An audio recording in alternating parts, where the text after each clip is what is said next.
Welcome to Moab, Utah for the 2025 Freight Factory Beatdown at Area BFE for round number 2 in the Western Series. Here is another great example of what Ultra 4 USA vehicles can do.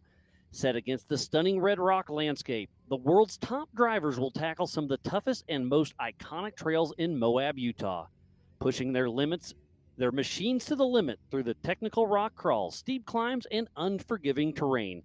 I am Miles Hasquist, and this is Ultra 4 USA Racing. It is about to go down. We are about to start qualifying for the 4600 Spider Track stock class. And off the line first is going to be the number 431 of John Rance, with Drew Anderson riding shotgun out of Farmington, New Mexico with Mud Nut Racing. He's in a 2021 Ford Bronco with a 2.3 EcoBoost, 310 horsepower. He's got a 7-speed manual transmission, 74-wheel portal axles, Milestar tires, Raceline wheels, Rough Stuff, Fun Haver, and Ford Performance.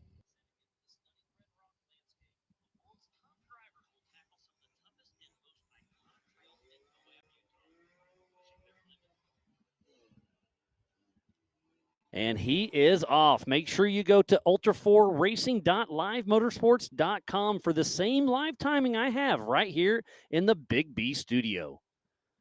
Getting everything lined out.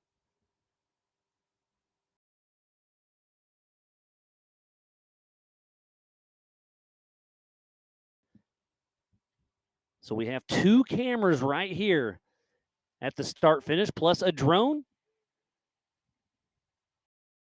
We will be qualifying 2 at a time on this 1-mile qualifier. We go out, we go by the PCI hot pits, and then we come back across the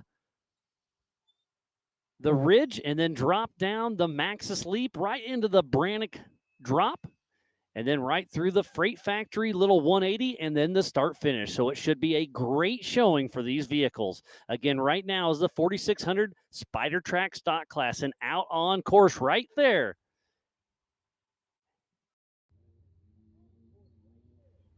is John Rance. So John Rance is getting ready to hit the Maxis Leap, and that's about a 4-foot straight down ledge, and he's going to go wide left here in just a moment. And he's going to drop down. There's multiple lanes right there. There's probably about 3 different drops you can do. He's going to take that far his left, our right, and come around. So I'm trying to get the scoring pulled up. Here we go. We'll get a time for John Rance here in just a moment.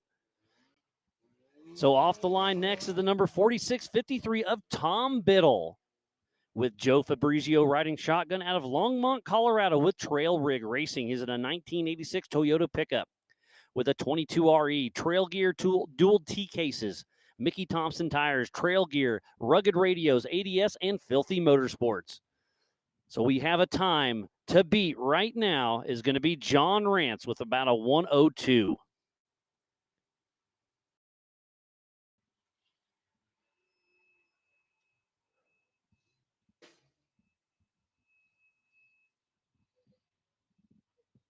So we have Tom Biddle out on course now. Getting ready to take off next should be the 4663 of Chris Minley and Eric Jensen out of Paradise, California with Mean Street Racing in his 1985 Toyota pickup with Raceworks 22RE, Skies Off-Road, Redline Oil, Poly Performance, Perry-built diffs, and Front Rage Off-Road.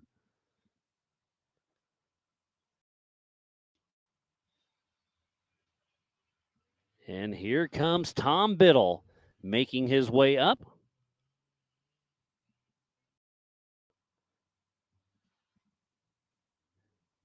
He'll be coming into the drone here. And that's Chris Minley we're chasing.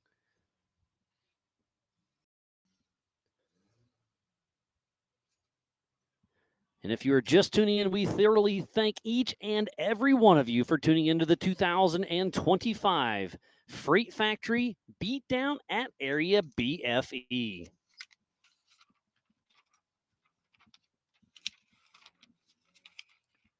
So we should get a time here soon for Tom Biddle. And the time to beat right now is John Rance with a 2:02. Had to refresh my iPad in here in the Big B studio, but we are off and running. So that's Chris Minley on screen.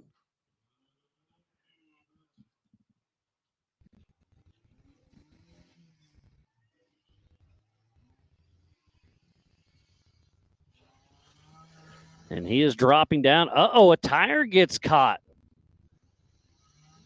But he's able to back up. And you can see Tom Biddle as well. He looks like he has no left front drive, so not sure what's going on here. So we're going to have a pass during qualifying. He may get a rerun. Not sure what's going to happen. But I can see the left front tire of Tom Biddle not turning. I can't tell if the right front is turning or not. Oh, it is a front drive shaft. He had front drive shaft issues out pre-running. So his spare drive shaft.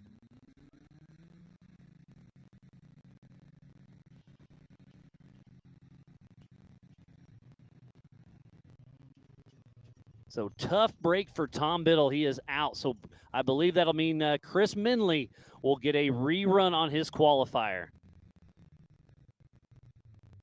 So Area BFE is a private park with 625 acres located just south of Moab, Utah. They've got over 150 off-road trails with some of the best terrain that Moab has to offer. They've got everything from mild to wild. It's open for private events, day weekend passes, and they have a lot of big events out here. So thanks to Robert Lucero and the entire Area BFE team. So tough break for Tom Biddle and Joe Fabrizio.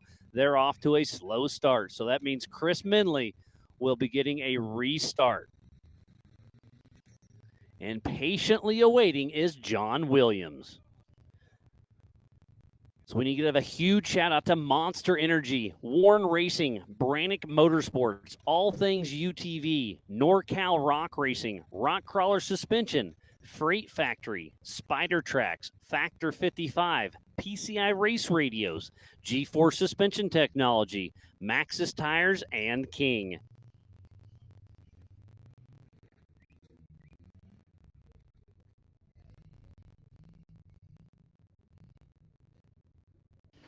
And if you're here on site, we do have mega merch. We've got Maxxis here, rugged radios. We've got the American Fork Ford dealership. They're all vendors here on site. There are a couple food vendors that should be showing up anytime. It's been a beautiful last couple days as we have Chris Minley out on course once again.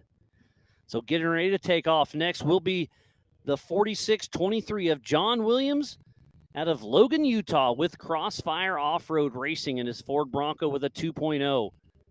BFG Tires, Priority 6, Ford Performance, Fox, and Crossfire Off-Road. His first Ultra 4 race was King of the Hammers back in 2012 in the EMC. He's won in Montana. He is won in Stampede. So we'll see if he's got what it takes here for the Freight Factory Beatdown in beautiful Area BFE. So here comes Chris Minley once again. And off the line there is John Williams. Took off. He was all rev limiter for just a moment. And here comes Chris Minley getting ready to drop down. And a hard drop it looks like it's going to be.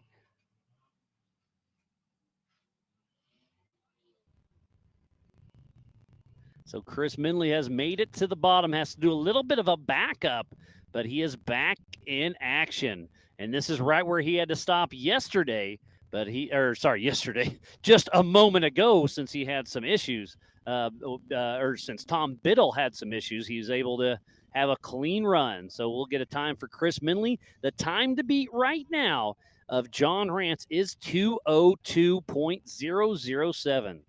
And John Williams is on a move. You can see that Believe Cam drone flying around. I'm going to guess this qualifier is about a half a mile. Tomorrow's racetrack is just under 5 miles. And John Williams is making some great time. This may be our new fastest time, part of the 4600 Spider Track stock class.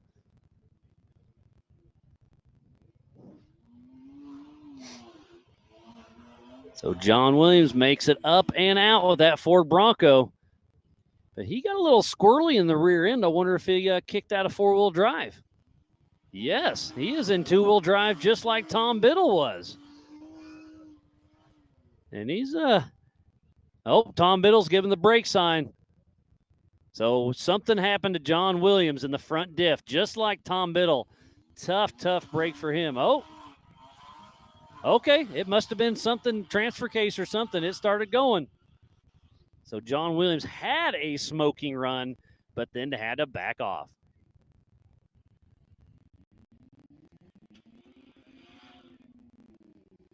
Oh, but something happened again. I think he's not exactly sure what's going on with John Williams, but here he's making it. He's got something he'll have to get back and checked.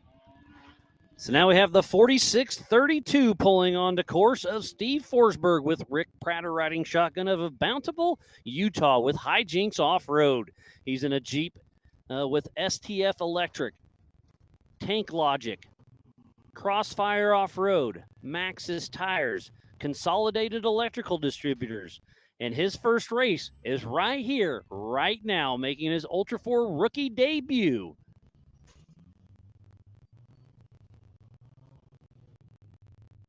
Is Steve Forsberg. And I see Albert Contreras getting ready to take off. Kendall Glines, Brexton Glines. And then I see the UTVs getting ready to start up. I see Cole Clark, Dustin Robbins, Bailey Cole, and a solid list of UTVs. We will have this race this evening. We're going to try to keep on track. We had a little hiccup this morning, so we were a little bit delayed. We do apologize for that, but hopefully the rest of the racing can stay on track. We're hoping to kick off the Youth 170s at 3 o'clock, and then the 4600 Spider Track stock class that's qualifying right now will kick off at 4:30 this evening.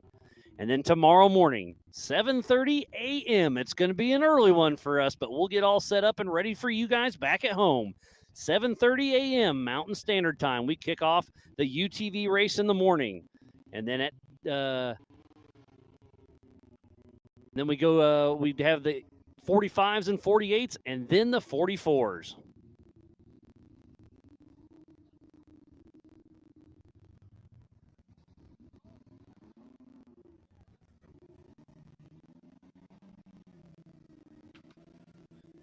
Doing a little paperwork on my end. I do apologize.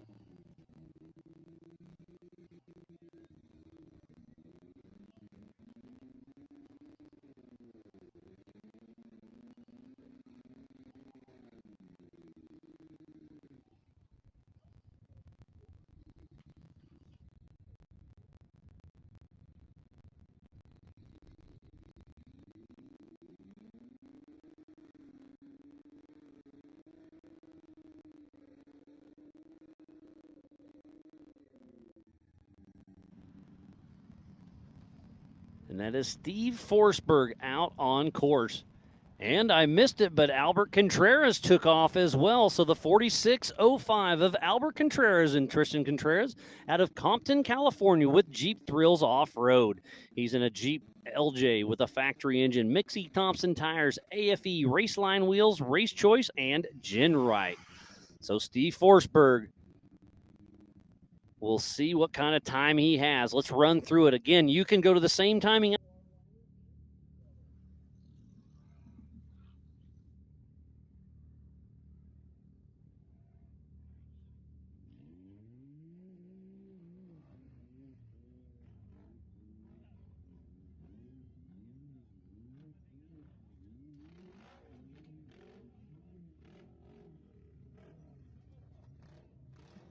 So here is Heidi Peterson cruising through.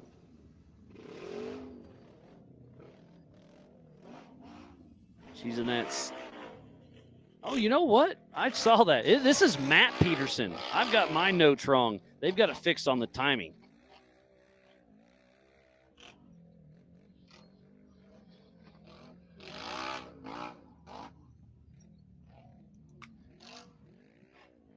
And here comes Shab Piercy. All the way from the United Kingdom. And it looks like we got everything back up and running. I do apologize if you were on the YouTubes and it goofed up a little bit.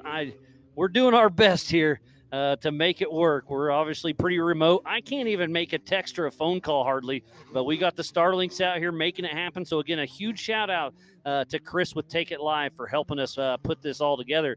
But yeah, I've got one of our drivers that just set pole for the 4600 Spider Track class is Kendall Glines with a great run. So we'll get him on headset here in just a moment and chat through his little run. But yeah, it looks like Glines is sitting 1-2 in the 4600 Spider Track stock class. You got to be pretty excited about that. It's unbelievable. We've been working so hard to get to this point with one car, let alone two cars. Yeah, because you had the Jeep for a long time. You've recently got the Bronco, we have. And you've found its weak points, but you're working through it to see them both out there running. And you guys are sitting 1 and 2 going into the race this evening. Good on you. It's pretty exciting. Yeah, we've had definitely growing pains with the Bronco. It's a whole new animal, but we're finally getting it worked out, and I'm overjoyed to be number one. That's our first number one qualifier at Ultra 4. That's pretty impressive, buddy. So. And out on course right now is number 14 of Dylan Trent out of Lake Tahoe, Nevada with Trent Fabrication. And that Brian Tilton Racing Can-Am with BFG, Raceline, and FK. He is part of the Youth 1K class. No, he has moved up to the stock class. I do apologize. And then off the line there, on course as we speak, is the number 4932 of Scott Lesage out of Salt Lake City, Utah, with Sage Alternatives, part of the Pro Mod and that custom single-seat Polaris Razor, Craftworks Supercharger, Maxxis, Fox, RCV, and Tire Spine. So we got a great little qualifying course. It's only about a half a mile, but it throws you a lot, doesn't it? It's brutal. Absolutely. The whole course is like this. It is brutal from start to finish. There's no really high speed sections, but we're from Utah. This is what we do. So I wouldn't call this is your backyard, but this is close enough. You can come out here, right? This is our hometown race. Yeah. So you're Salt Lake, right? Salt Lake, south of Salt Lake. Yep. So how far is that from here? Is that just 3 hours? 3 hours. Okay. All right. Yeah. Look, I was doing my math. I can count, huh? Even with my boots on. All right. Yeah, we've been wheeling out here at the area BFE for a lot of years, and just love it. Oh, it's beautiful out here. So I'm going to run through the top 10 real quick. It's Cole Clark, Dustin Robbins, Tommy Thompson, Shabs Piercy, Matt Peterson, Kurt Mackey, Scott Lesage just moved into second and in class 7th overall. Then Anthony Thomas, Seth Carpenter, and Brianna Reed. And then we'll move into the 4600 Spider Track stock class. It's Kendall Glines sitting with me here in the Big B studio. Then Brexton Glines, then John Rance, Albert Contreras, Chris Minley, John Williams, Steve Forsberg. So it's been a great start of qualifying. What time is it now? It's almost 1 o'clock. It's heating up for you. You guys are actually racing, hopefully around that 4 o'clock mark. That's the goal, to get on track around 4 o'clock. Should be an awesome day of racing. Just got to give one huge shout out to our local Ford dealer, Kengar Wholesale Ford Parts and American Ford. And they're here on site. They are on site. Saw that. They brought a bunch of guys out. They're a huge partner of ours. Home point updated. We absolutely could not have done this without the Ford factory Ford performance support, and Ford. Kengar Ford Wholesale Parts. Those guys are awesome. Yeah, they're really taking care of it. And I saw you guys up there running around getting some stuff from the Maxxis with Chris up there. So absolutely, Maxxis is unbelievable. Sponsor of the race, sponsor of marketing partner for our team. Tires are awesome. And as we were chatting, we have John Matthews, the number 4580, took off out of Auburn, Washington, with his son for the first time ever riding shotgun is Caden Matthews with Off Track Motorsports and a Jeep with an LS3 with everything Comp Cans has. 550 horsepower, Yukon, Trail Ready, Milestar, Auburn Off-Road, and Image Graft graphics. And then I also saw Megan Miller just take off. She is the number 3105. with her husband Derek Miller riding shotgun out of Shingle Springs, California with MDM Motorsports in that Get Bent Fab with an CBM LS7, 700 horsepower, Milestar, Fast Friends, Raceline Wheels, Motive Gear, MDM Construction, and Warren Racing. And here comes Megan Miller. She's awesome. We love racing with her at NorCal. Love to see her out here. Yeah, she started in the stock class racing with you guys, but finally moved up a class, and she got one of my favorite 4500 cars out there for sure. It's a beautiful car. It works extremely well. I love the steering on that car. Oh yeah, it's cool. So let's talk about the stock class. What is a stock class? It came from the factory. You have to keep wheelbase within 3 inches? 3 inches. 35-inch DOT tire, limited suspension. Yep. 14-inch travel shocks, which is crazy on the Bronco. We have 8-inch travel shocks in the front of that Bronco. Wow. And Fox has done an unbelievable job of making those things work extremely well. Yeah. Have to have all the body panels, even has to have the factory fender liners. Yeah, I mean it looks like a stock Bronco that you're driving, so it's really cool to see him out there. Oh, yeah. Off the line next, it looks like that was Sean Rance, I do believe. Man, my eyes are getting older on me. Yeah, it is. It's Sean. He's headed out. So the 4531 of Sean Rance with Chuck Richardson riding shotgun out of Aztec, New Mexico with Mudnut Racing. He's in that beautiful 1976 with Ford Bronco. Richard Performance Windsor 460 small block, 600 horsepower, Milestar, Raceline Wheels, Brannick, and Rough Stuff. And you are riding on board with Megan Miller.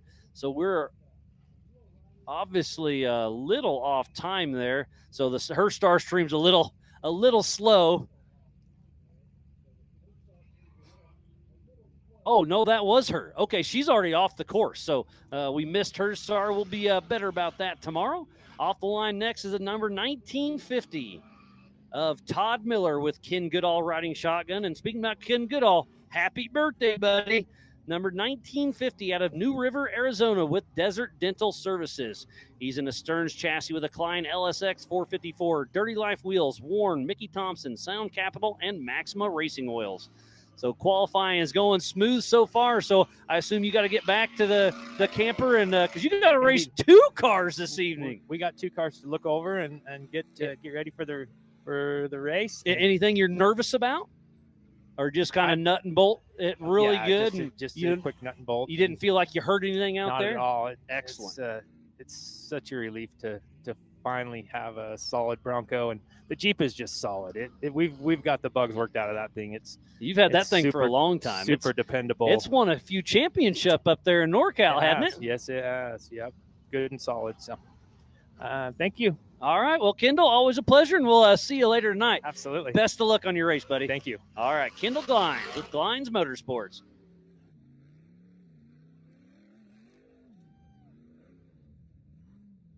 So we should have a time for Todd Miller here in just a moment. We'll see how far up the ranks he moves. So Todd Miller first in class, and yeah, so he just moved 3rd overall, first in class with a 119, but Cole Clark with that 106 is still the fastest time of the day.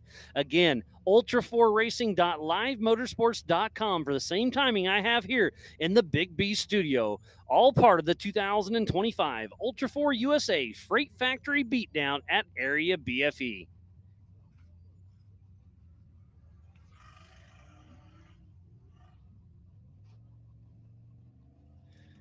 And out on course right now is the 4,500 class. You can have 2.5 shocks per corner, limited of 14 inches of travel. Mechanical steering, maximum of a 37-inch DOT tire, front-mounted engine, but unlimited horsepower. And on course right now is the 4313 of Holly Fowler with Robert Barber riding shotgun out of Hurricane, Utah with Seat Time Syndicate. Got a 2018 JK with an LS3 500 horsepower, KMC, PCI, RPM, Artec Industry, and Nitto tires. And we have John Matthews that just hopped here in the booth with me after a pretty solid run. Let's see where he ended up third in class and 10th overall. That ain't too bad, isn't it? That's not a terrible way to start the day. Yeah, it's all good. And what do you think about that echo we don't have like we had in at the Stampede? That was a little tricky, wasn't it? Yeah, that was throwing me off way bad there in Sacramento. But yeah, we are working through our kinks, but it's working great. And you can see Holly Fowler up there taking that wide line. It's a lot longer, but super safe. You came down the big drop, didn't you? Yep. We're calling that the Maxis leap. Right down the middle of both of them here. Yeah, and you made a great shot. But Holly Fowler out there pushing strong. And then we have Steve Crawford, the number 4532, out on course with Jimmy Harrigy out of Paso Robles, California, with SC Firestorm Racing and an M&S Fab chassis, stroked LS 408 with 550 horsepower. M&S Fab, Mike and Sarah Amaral. It's been a minute since I've seen them out at any of the races. It's pretty cool, isn't it?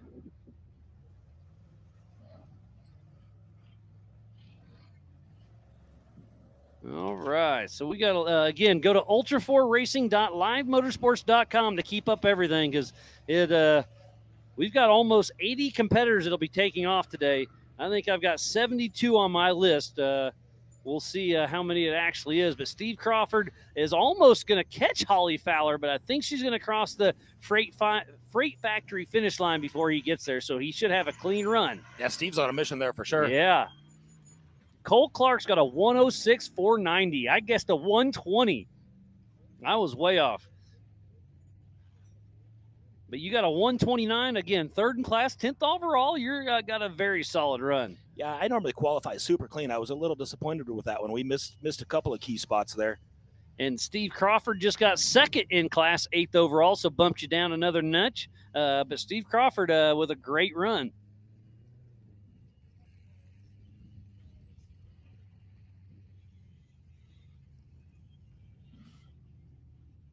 So up next is the number 4837 of Jeremy Doc Jones with Troy Hatch riding shotgun out of Laramie, Wyoming with Doc Jones Racing. He's in a Trip Fab top shelf chassis, Total Racing Solutions, LSX 454, Raceline wheels, Mickey Thompson tires, Wyotech, Warn Racing, and Legends Trucking.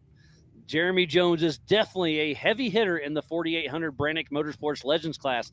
And John, you're in the 4500 class. In your words, explain what a 4500 car is. Well, we're a lot more limited than the 4800 guys. We've got 14 inches of travel, even though we're allowed 2 shocks per corner. So that I don't think that's as much of a disadvantage out here as it is in the desert. They've got a lot more travel than us. And then they've got but you got the fancy shocks. There's pluses and minuses for sure. They got a lot more travel, and he launched off of that one. Oh, man, Jeremy Jones is on a mission. This could be I don't know if he's got enough to take down Cole Clark, but he's going to be a top 5 for sure.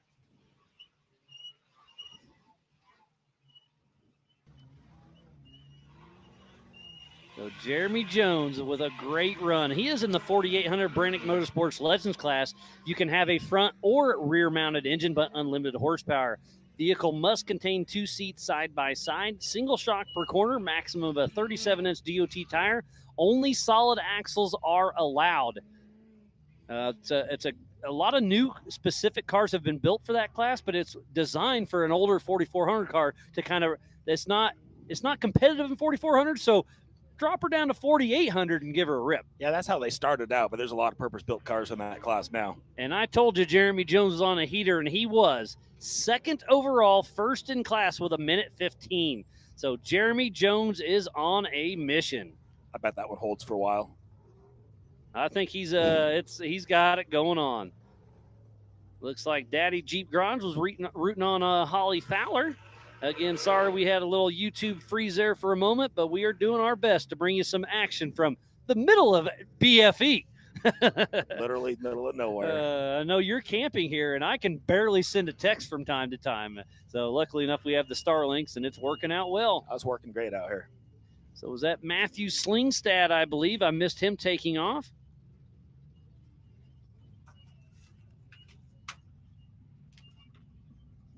So, that was Chad Jesse, I do believe. Apologize, with Nick Allegri out of Mesa, Arizona with Slang and Sound and Tint. He's in a Jimmy's 4x4 chassis with a Dart LS3 427 with 800 horsepower, slang and sound intent, and raceline wheels. So Chad Jesse with a pretty good run. Let's see if we can find him on here. So Chad Jesse, second in class, 11th overall. These UTVs on this qualifying course are a little nimble, and they're going to be tough to beat. Yeah, it's real tight and technical. It'll I think favor some of the smaller cars for sure. So you race tomorrow midday. Yeah, after the UTV race in the morning. Around 12:30 is what we're shooting for. You guys are racing, what, 5 laps? 5-lap race. 5 laps. Let's talk about strategy, because this is a tough course. I don't think you can go out there and drive 100% and survive. I don't think so. There's going to be a lot of dead tires. There was, I think, when was the last Ultra 4 race here? 4 years ago? 22, so 3 years. 3 years ago. So that's the 4874 out on course. That is Gavin Ravioli and Hayden Spink out of Martinez, California with TWC Racing. He's in a bomber chassis with an LS3 500 horsepower, Maximum Super 80 transmission, Nexus tires, Dirty Life race wheels, Devil Mountain diesel, and Safecraft. And then we also have out on course right now is Jacob Pacheco, the number 4812, out of San Martin, California, with Mike Murphy riding shotgun with VP Racing. He's in another Trent Fab chassis with an LSX with 630 horsepower, hand-cooked Dynapro, Raceline, Rugged, and AccuAir. He's got a flat right front. Oh, a flat front tire. That's going to be a little tricky coming down the Maxxis Leap, and he does have to slow drop it. So attrition is already starting to set in, and he knows it. He's going to take that longer, he goes right down the center, actually. Driving by Braille right there. He's hitting every rock he can. Yeah, he knows it's hurt, though. He's taking it easy. I think there's going to be a lot of dead tires out here this weekend. It's definitely technical, lots of sharp rocks. Oh, it's going to be – I think the PCI pits are going to be busy, like you're saying, with tires. Like I told you, I got my youngest boy in the car with me this time. Yep, I had that racing. Mental note. I got you. We're gonna go practice tire changes here in a little bit. I don't know if he's going to be excited about that, but he's going to have to put up with it. Right, for sure. Hopefully we practice, we never have to do it. Right? Yeah. If you don't practice it, you're going to have to change it. So if you do practice it, you'll probably still have to change it. I think the tires are going to be hurt this way.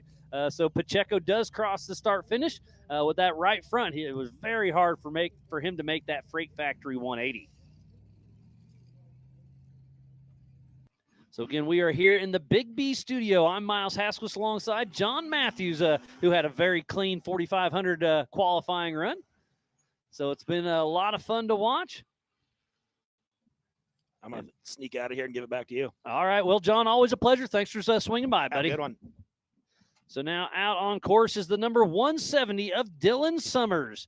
And Allen riding shotgun out of Bonnie Doon, California with Summers Racing. He's got a Jimmy's chassis with a Jeff Ginter LS 427 with 650 horsepower.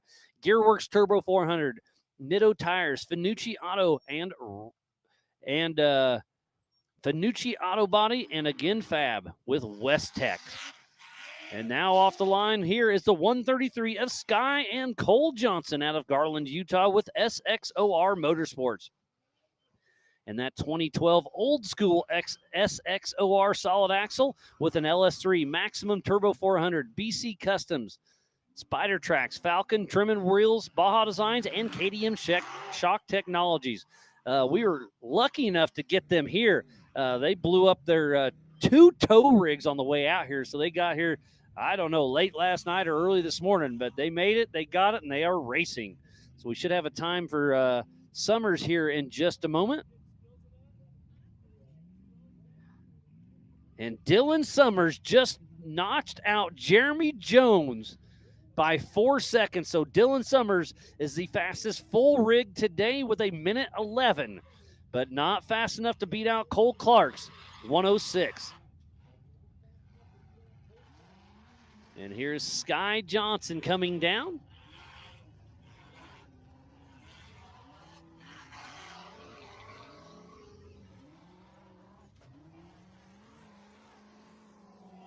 So Sky Johnson getting her done.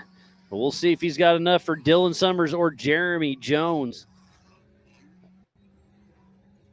And if you're anywhere in the area, prices are $40 per day per adult for the weekend, $20 a day, kids 5 to 12, or I messed that up. Ticket prices are $40 a day for adults, $20 a day for kids from 5 to 12. Kids 4 and under are free.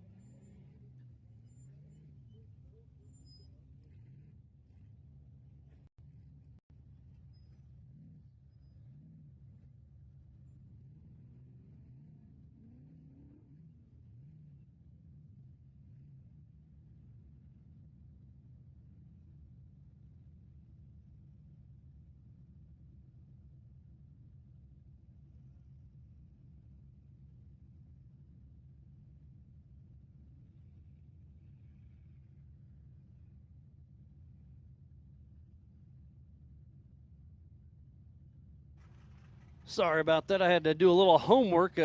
My sheet was incorrect. It is $40 for the weekend per adult, $25 a day per adult. Kids 12 and under are free. And sounds like I should have on car with Johnny Valadez with his star stream here in just a little bit. We're trying to add in what we can when we can do it. And out on course right now is the number 680 of Colin Hornick with Aaron Hendrickson out of Sedalia, Colorado with UC Motorsports. He's in that Jimmy's Bronco chassis, small block Ford, Tom Woods drive shafts, Raceline wheels, and Good Mayhem Racing.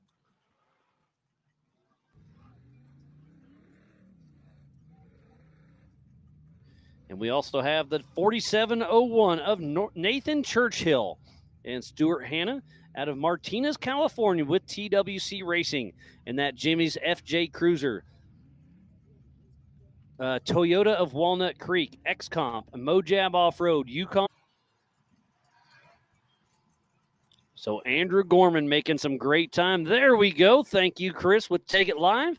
Definitely fighting a few tech issues in the back scenes, but making it happen. So thank you for all you do. So Andrew Gorman, who did take a little bit of flop out there pre-running with a pretty clean qualifying run so far for the 2025 Ultra 4 USA Freight Factory Beatdown in beautiful area BFE.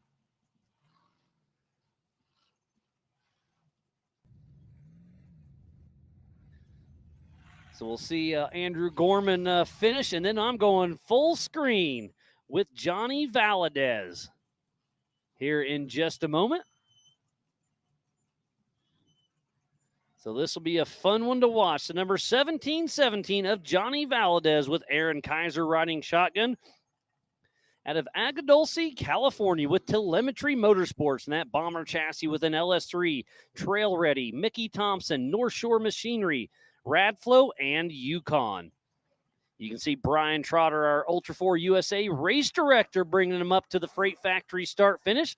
Going to hold him there and get ready to send him.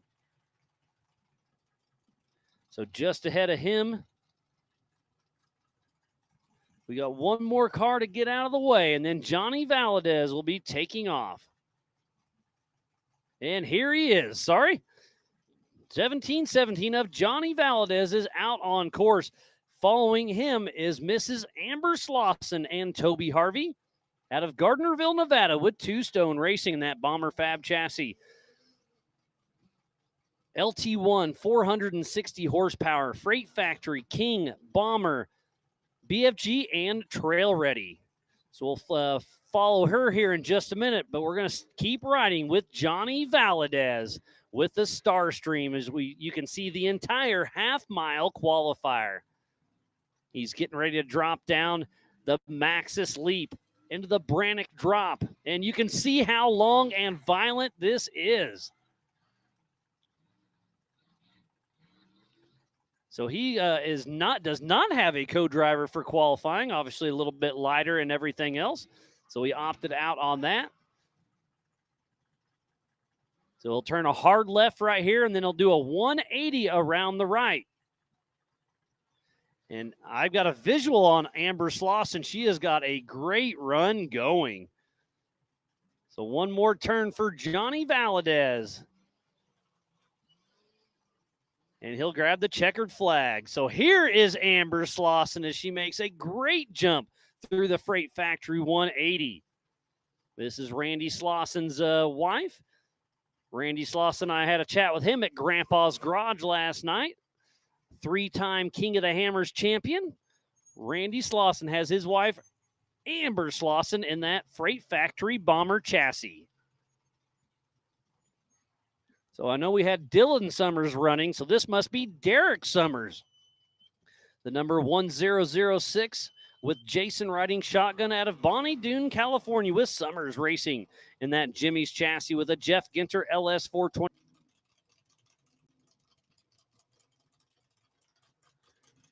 Thank you for putting up with us. I know we're fighting some tech stuff. I do apologize, but thank you for tuning in to the 2025 Ultra 4 USA Freight Factory Beatdown at Area BFE. And that is none other than Woody Rose out of Sparks, Nevada with Trent Fabrication. And this Trent Fab top shelf chassis with an LSX 440 with 750 horsepower. ATO Turbo 400, Nexen tires, Raceline wheels, and FK.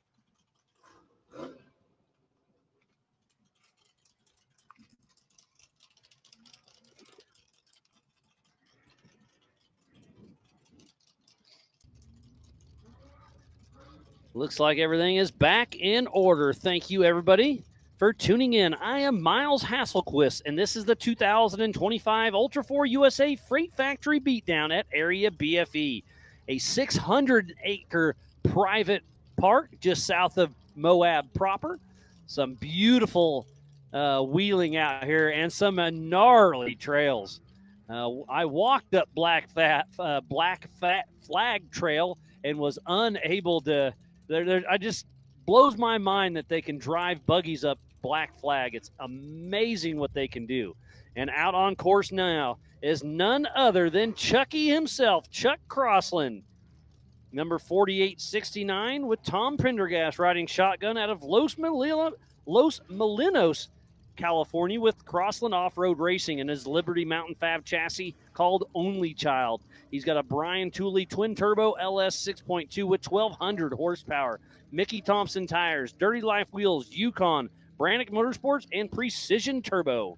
And takes a little bit of a bicycle there, but able to keep her back in action. Home point updated.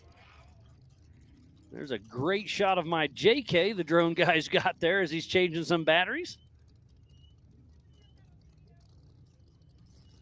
Home point updated.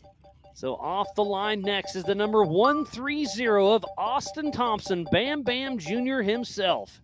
Number 130 out of Nevada City, California with Bam Bam Racing.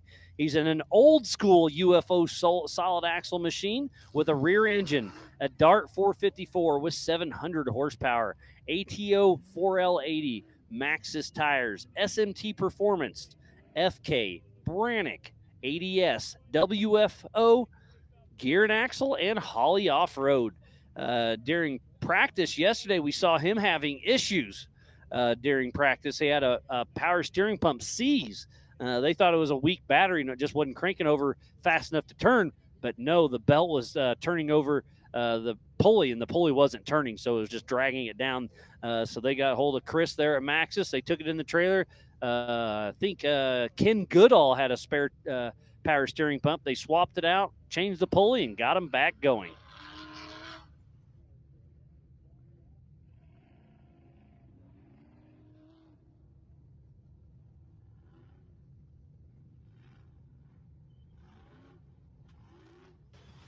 So Austin Thompson with a great run right now.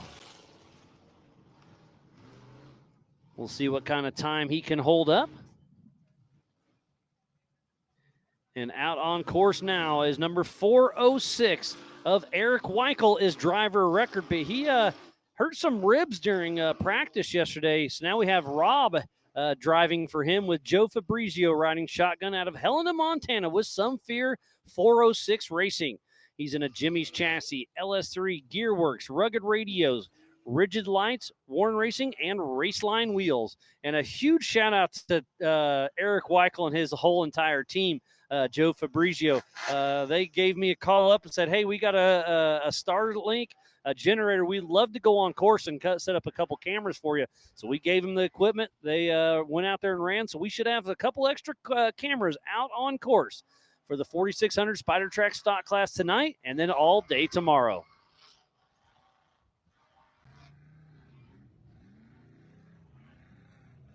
So we should get a time for Rob driving for Eric Weichel here in just a moment. Again, go to ultra4racing.livemotorsports.com for the same timing I have here in the Big B studio. Again, this is round 2 for the Ultra 4 USA Western Series here for the Freight Factory Beatdown of area BFE. Up next is round number 2 in the Central Series. Attica, Indiana at the Badlands Off-Road Park, June 6th and 7th. So off the line now is the number 5166 of Matt Murph Dog Murphy with Trevor riding shotgun out of West Jordan, Utah with crawler corns. He's in a Jimmy's Trail chassis. Ricky Bobby, LS 427 with 850 horsepower. Salt Lake Vapors, Jimmy's 4x4 and the Rod Father. General Distribution, Rusty Fab Dogs YouTube, and Justin Tents. And then off the line next will be the 4854 of Luke Campman and James Toe out of Orland, California with Sal Racing in that goat-built chassis with an LS 6-liter, 450 horsepower. Maxxis Tires, Cushman Customs, Twin Rivers Fencing, and Heritage Insurance.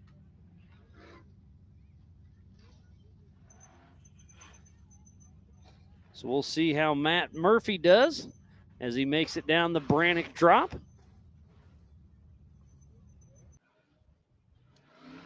And he's going to head up the Freight Factory 180, spinning some hard tires. That starting to lose some traction down here in the Brannock Bowl.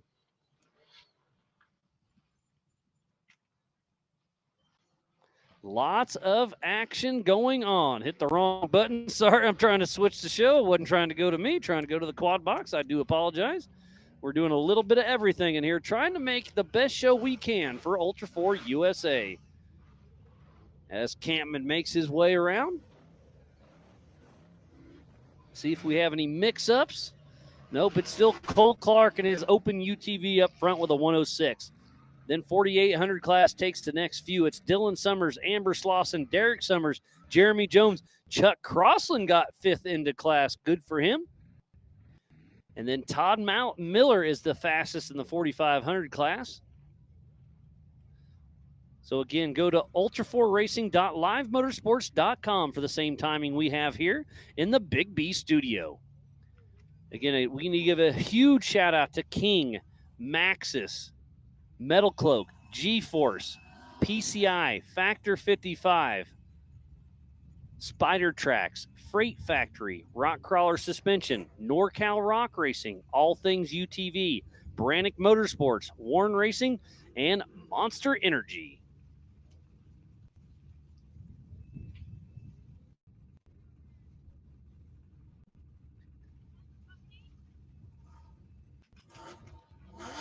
So it looks like we're switching over to the 40.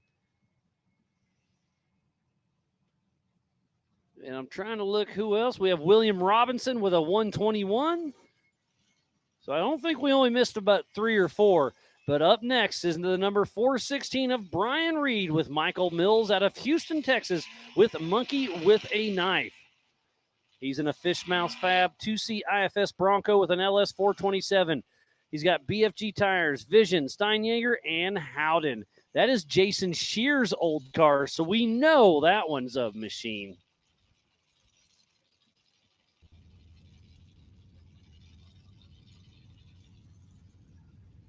So, yeah, Megan, it's been a great day of qualifying thus far. We are not over yet. This is a half-mile qualifying run, and kind of give us your 10-cent tour of the course.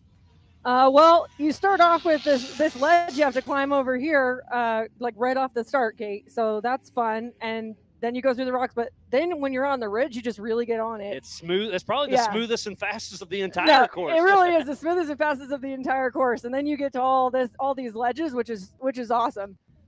Like, they're kind of intimidating the first couple times you run it, and then you find your line and you just send it. And speaking about sending it off the line just a moment ago was number 50 of Jeremy Brown in that single seat Jimmy's car out of Rio Linda, California with Brown's Motorsports. He's got a Mass Motors LSX 463 with 750 horsepower. He's got an ATO Super 80, Sierra Gear and Axle, Grateful Ones Motorcycle Club, Rock and Road Performance, and he's powered by Twisted buddy. Tees. And this could be our new fastest Yeah. time. Jeremy Brown Woo! is getting her done. I'm excited to see. I've got Ultra4 Racing.live Motorsports turned on, and he's got all 4 of those Nitto tires spinning. Man, he's a hell of a driver. Oh, yeah. He's recently moved from 4,800 to 4,400 and proving why he did. Yeah. He raced 4,400 back in the day, but then got really comfortable in the 4,800 class. Yeah, he killed it in the 4,800 class, but he's been doing great in this 4,400 car. It's a great car. And second in class, 4th overall, is Jeremy Brown with Woo! a 111. Nice.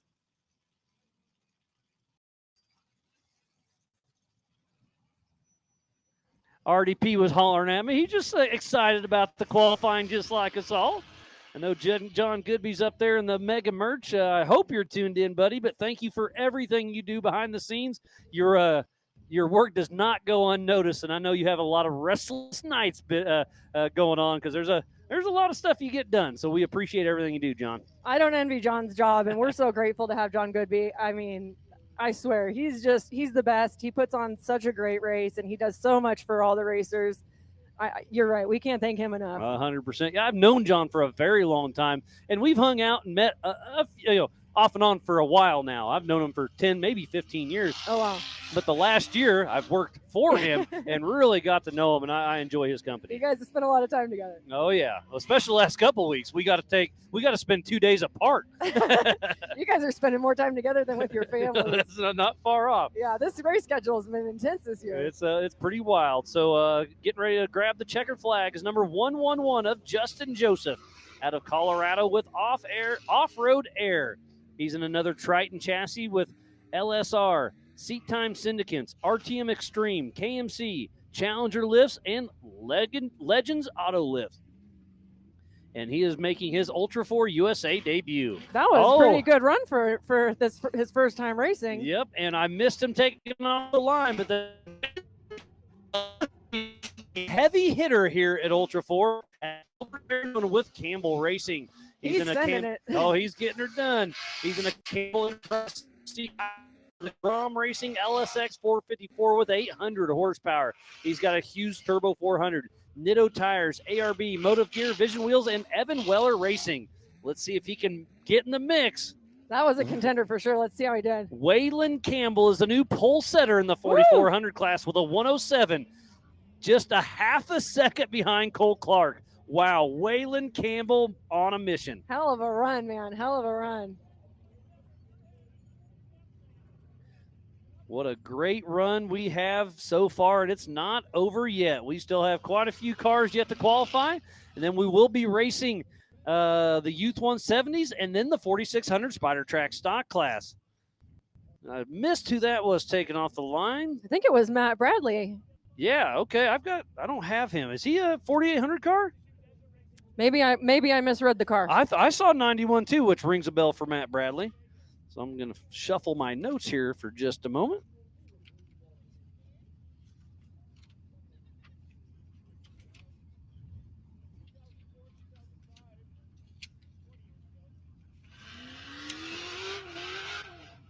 And then there goes, I think Okay. that's Goodall. So Matt Bradley, let me it's scroll 91. down. Yeah, I was right. So Matt Bradley,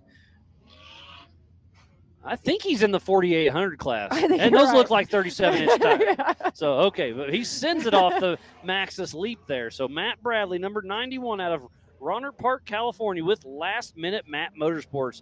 He's in a Liberty Mountain Fab chassis with a Schofield LS2, King, Superior Equipment, Warren Racing, and Factor 55. Nice run, Matt. That looked good. And then here comes Goodall.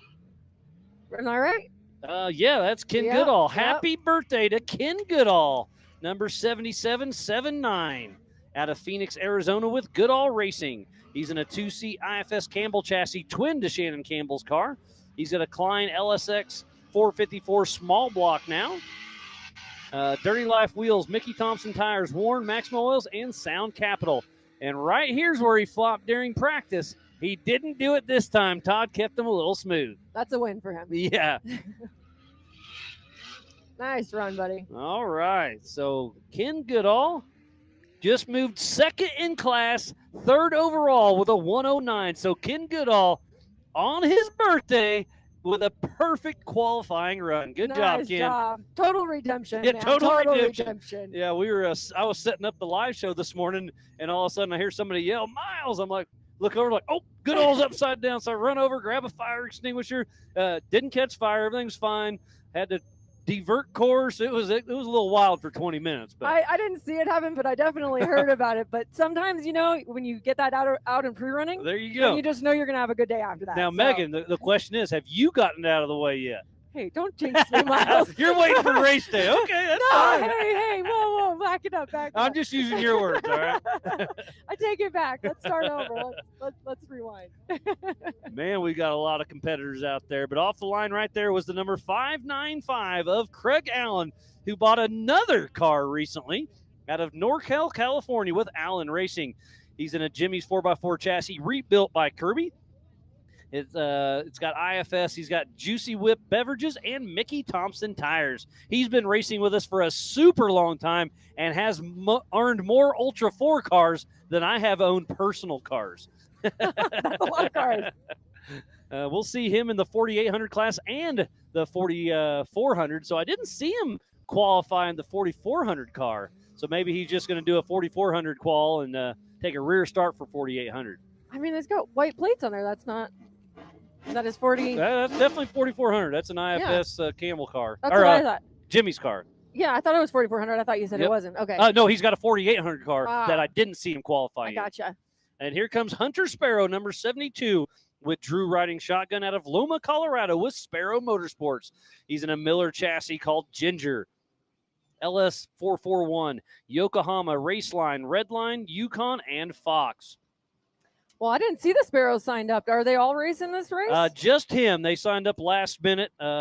And yeah, Hunter, Kimberly's here, but not her car. Cool as that.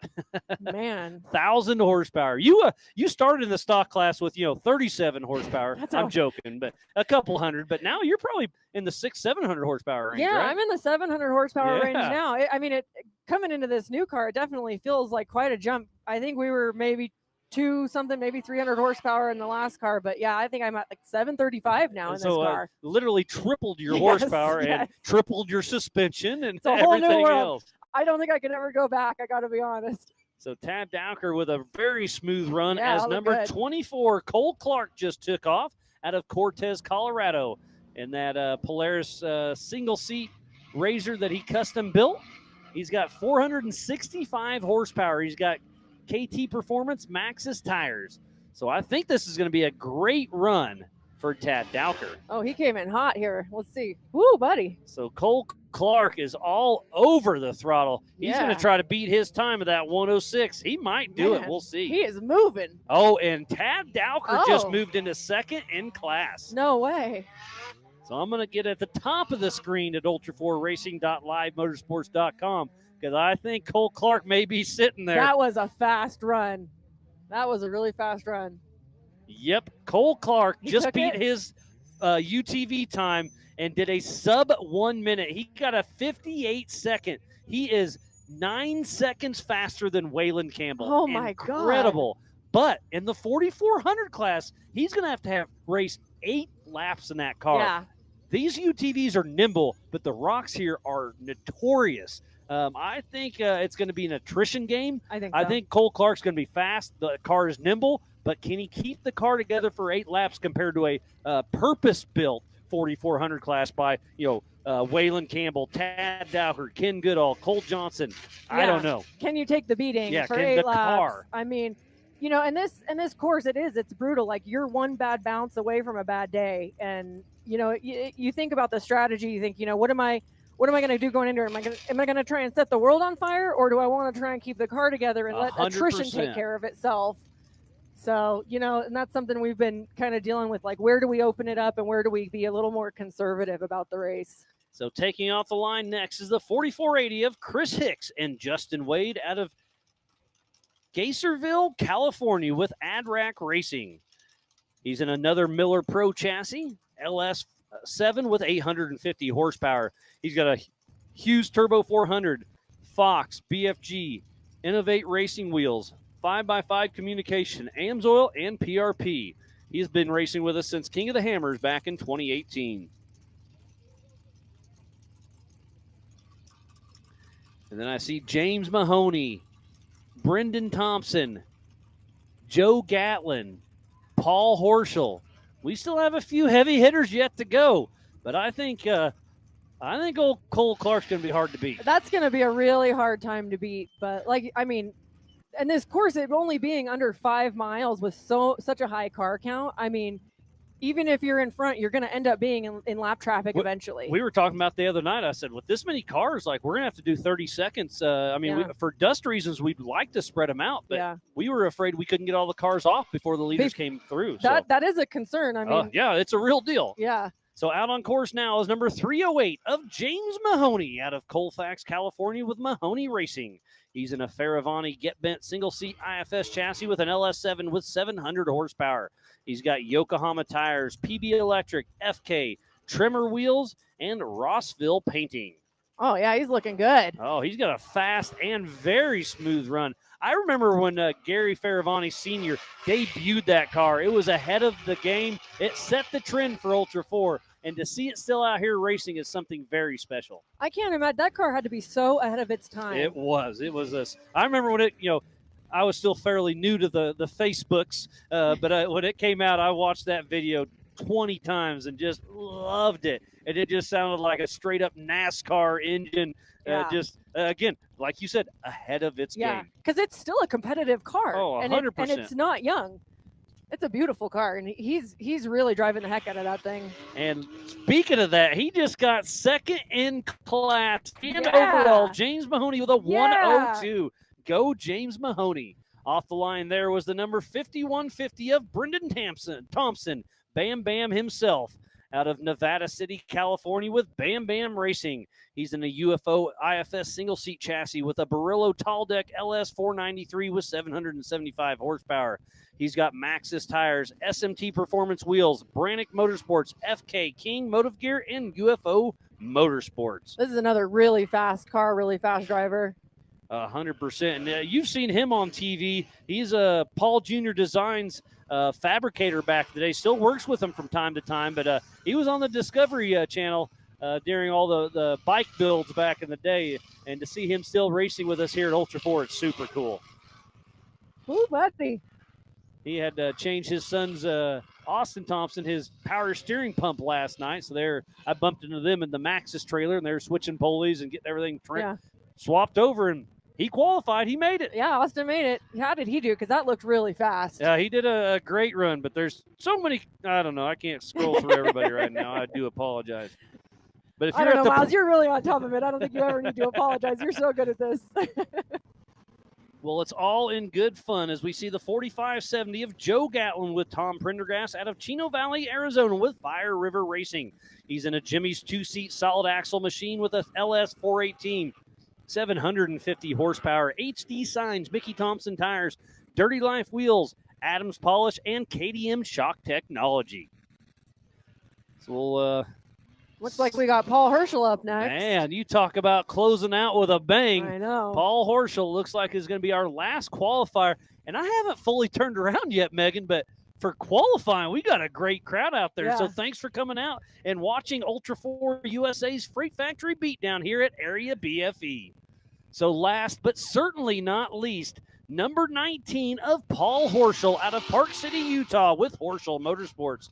He's in a Horschel-built single-seat IFS with a Danzio P600 big block with over 1,000 horsepower and 800 foot-pounds of torque. He's got Nitto tires, Fox live valve, alloy drilling, obstacle, and RCV.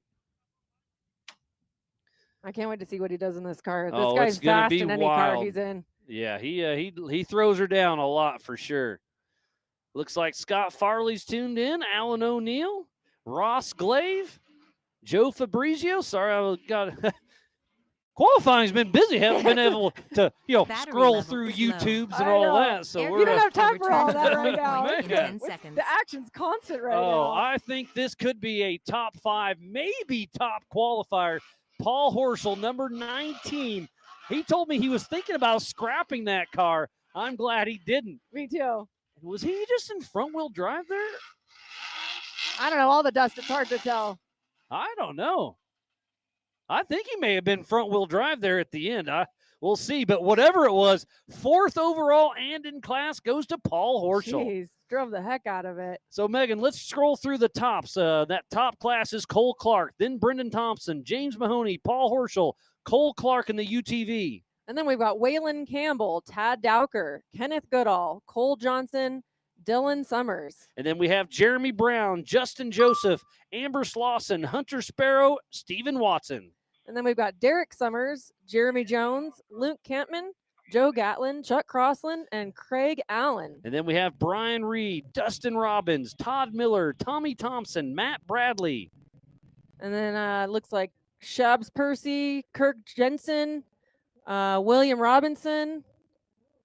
And then we have Colin Hornick, Matt Peterson, Kurt Mackey, Steve Crawford, Lewis Hicks. So that's actually Chris Hicks, Andrew Gorman, John Holtzman. All right, then we have Eric Wickel, Matt Murphy, Scott Lesage, Woody Rose Jr., Chad Jesse, and then myself, Megan Miller. There Is I that weird am. to say your name? I know. I it is. like Here we it. are. So Megan Miller, 3rd in class, 42nd overall. Then Okay. Johnny Valadez, John Matthews, Anthony Thomas, Sky Johnson, Gavin Andrioni. Sean Rance, Austin Thompson, Seth Carpenter, Jacob Pacheco, Ryan Hawkins. Then we have Brianna Reed, Kendall Glines, Nathan Churchill, Brexton Glines, and I'm going to say something about Kendall Glines. He's 1st in the 4600 class. Good so for him. Good for him. And then Dylan Trent, Bailey Cole. John Rance, Albert Contreras, Chris Menley, John Williams, Holly Fowler, Steve Forsberg. And then who took the start line but was unable to finish was Tom Biddle when he broke that drive shaft. Yeah, poor Tom Biddle. That was rough. And then we still have out there who has not qualified and doesn't look like they're going to make it. We give them 5 minutes. They got about 3 more minutes to come down. Is Les Figaro, Corey Casburn, Natty Adrelan, Preston Davis, Emily Manders. We don't see them yet. Like I said, we'll see what happened. But, man, what a great run. So let's go back to the pointy end. Cole Clark in his 4400 UTV with a 58. And then Brendan Thompson with a 1 minute flat. James Mahoney with a 102. Wow. Paul Horschel with a 103. Cole Clark in his UTV, the fastest UTV, with a 106. And then Waylon Campbell, 6th overall, 5th in class. Tad Dowker, and then Kenneth Goodall, Cole Johnson, and Dylan Summers. So Dylan Summers, top 10 in a 4800 car. Man, that's pretty impressive. that is impressive. That is. And this was a fast course. I mean, it was a lot of fun. And you think you're going fast, and then you see some of these guys come out here and just sending it off these ledges. Man, the Maxis leap and the Brannick drop, that was pretty impressive. So obviously during qualifying, it's one and done. They sent it pretty hard, but you also don't want to ruin the car and not be able to make racing. So it's going to be interesting on race day. It's let me flip through here. So tonight we're going to do the 4600 class race. They do 3 laps. And then the UTVs will do 4 laps tomorrow. You are in the 45s, and then the 48s will do 5 laps, and then the 4400s tomorrow evening will do 8 laps. So on a 5-lap course, this is going to be wild. It's anybody's game for sure. It really is. And with 4500 and 4800 combined, I think we you have more than 30 cars. Yeah, we were talking about that. I mean, that is just going to be. I mean, Derek called it a centipede. He said the whole race course is just going to be cars everywhere. I think the attrition is going to be high. So me personally, play it smart. Drive the first couple laps. Just drive and let the other people take themselves out, and then start picking yourself up. But I think the dust, I think the lap traffic, it's going to be an interesting race. Yeah, the dust is going to make it definitely challenging because so many cars are in the course. So it's a little nerve-wracking. There's a lot of blind turns. There's a lot of drop-offs where you can't see. Like today we went out and pre-ran and there's a blind drop-off and there was a car stopped right, kind of right after you come down. So I think that's going to be a factor tomorrow. I think there's going to be a 100%. lot of broken down cars with places that are going to be tough to pull over. So we're all going to have to really keep an eye out, and we're just going to keep running into each other, and we're going to, I'm going to hope that I'm one of the ones that take the checkered flag. Yeah, and I didn't get to talk about them at all because they didn't do much yet. But Rory with Trailmater Off-Road Recovery is here on site. They're going to be busy. I assumed they were going to be busy during qualifying, but they just got to kind of hang out and watch. So they had the best seat in the house. So, again, huge shout-out to Rory and the Trailmater Off-Road Recovery team. They've got both of their just kick-ass tow trucks out here. They've got a buggy. But obviously recovery out on course, it's going to be tough because it's hard to get to those places. So I think it's going to be a lot of racers helping racers out there. Obviously, we'll get there when we can.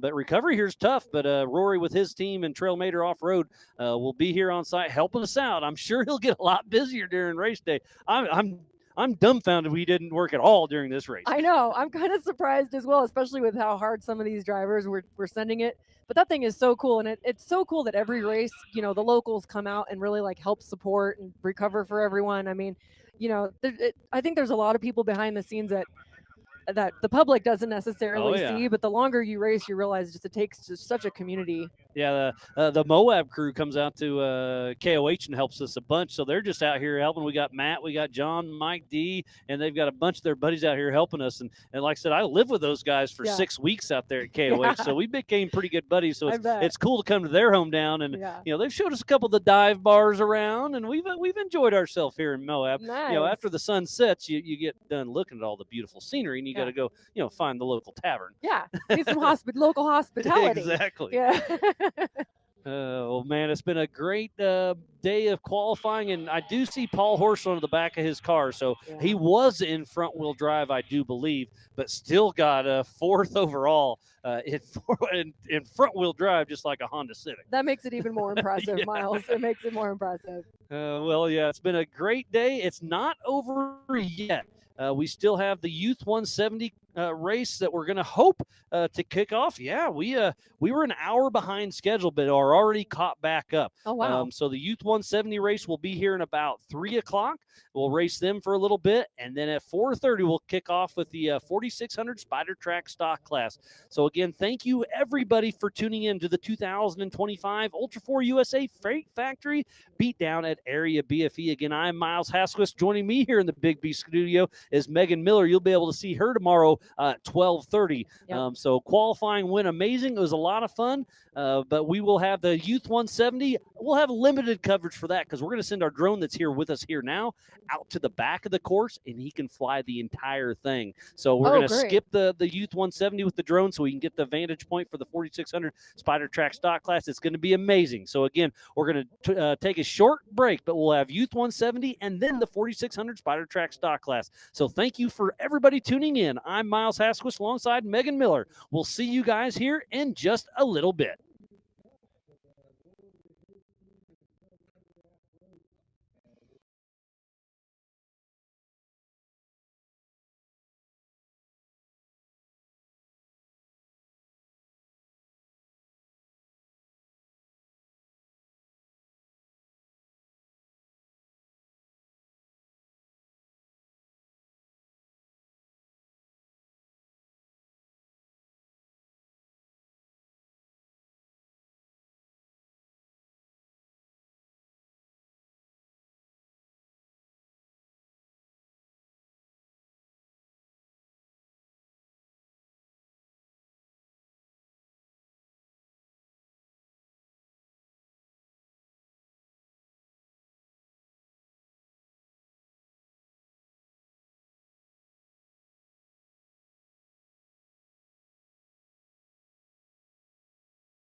full drone.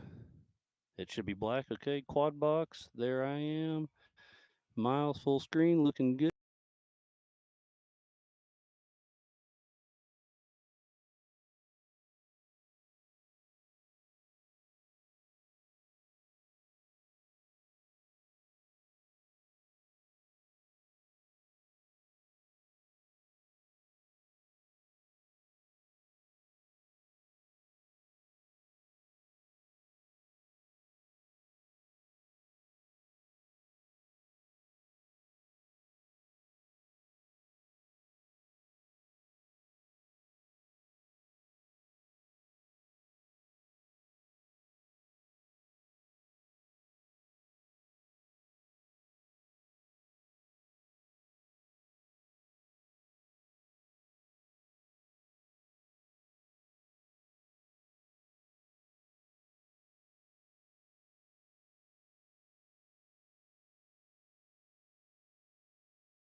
25 years of off-road racing dominance. Proprietary patented race technology. Proudly made in the USA. Unparalleled customer service and support.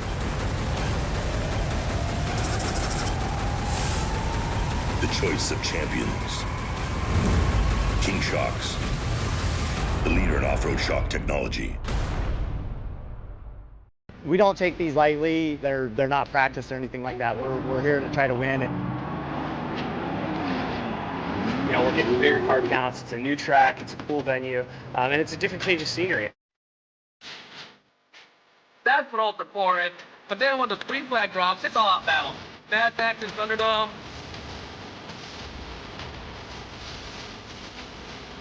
It's gonna be tough. Competition is the best of the best. For me, it's just a place to release some anger and have some fun with my kids. And it's like fist fighting in a goddamn race car. Sport racing to me is a way to get out with friends. Where we spend time together. It's where you get your blood pumping. I'm excited. I have a lot of confidence on where Ultra 4 is going to be.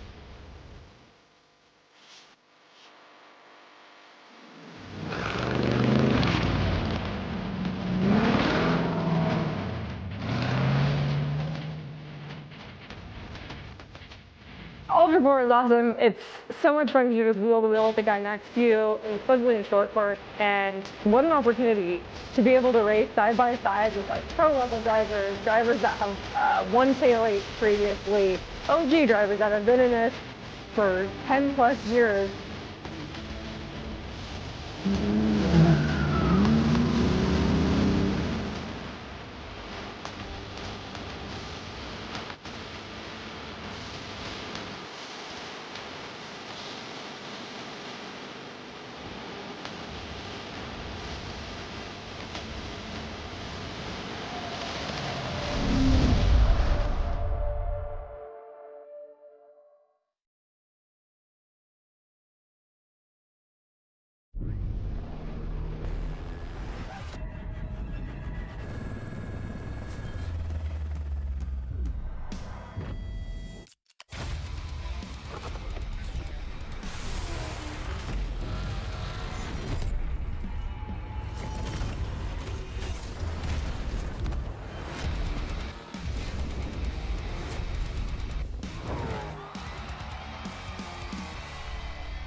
PCI Race Radio is the leader in off-road communications since 1972.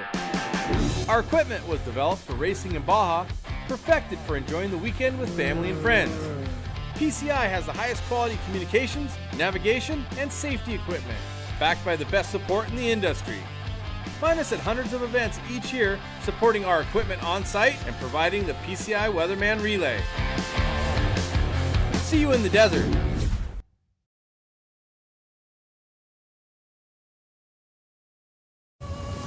Tested and proven in some of the world's most rugged environments, the all-new Warn Xeon XD and XP line of vehicle recovery winches have arrived, redesigned from the ground up. Warn Xeon XD and XP represent the ultimate in performance and durability on the market today.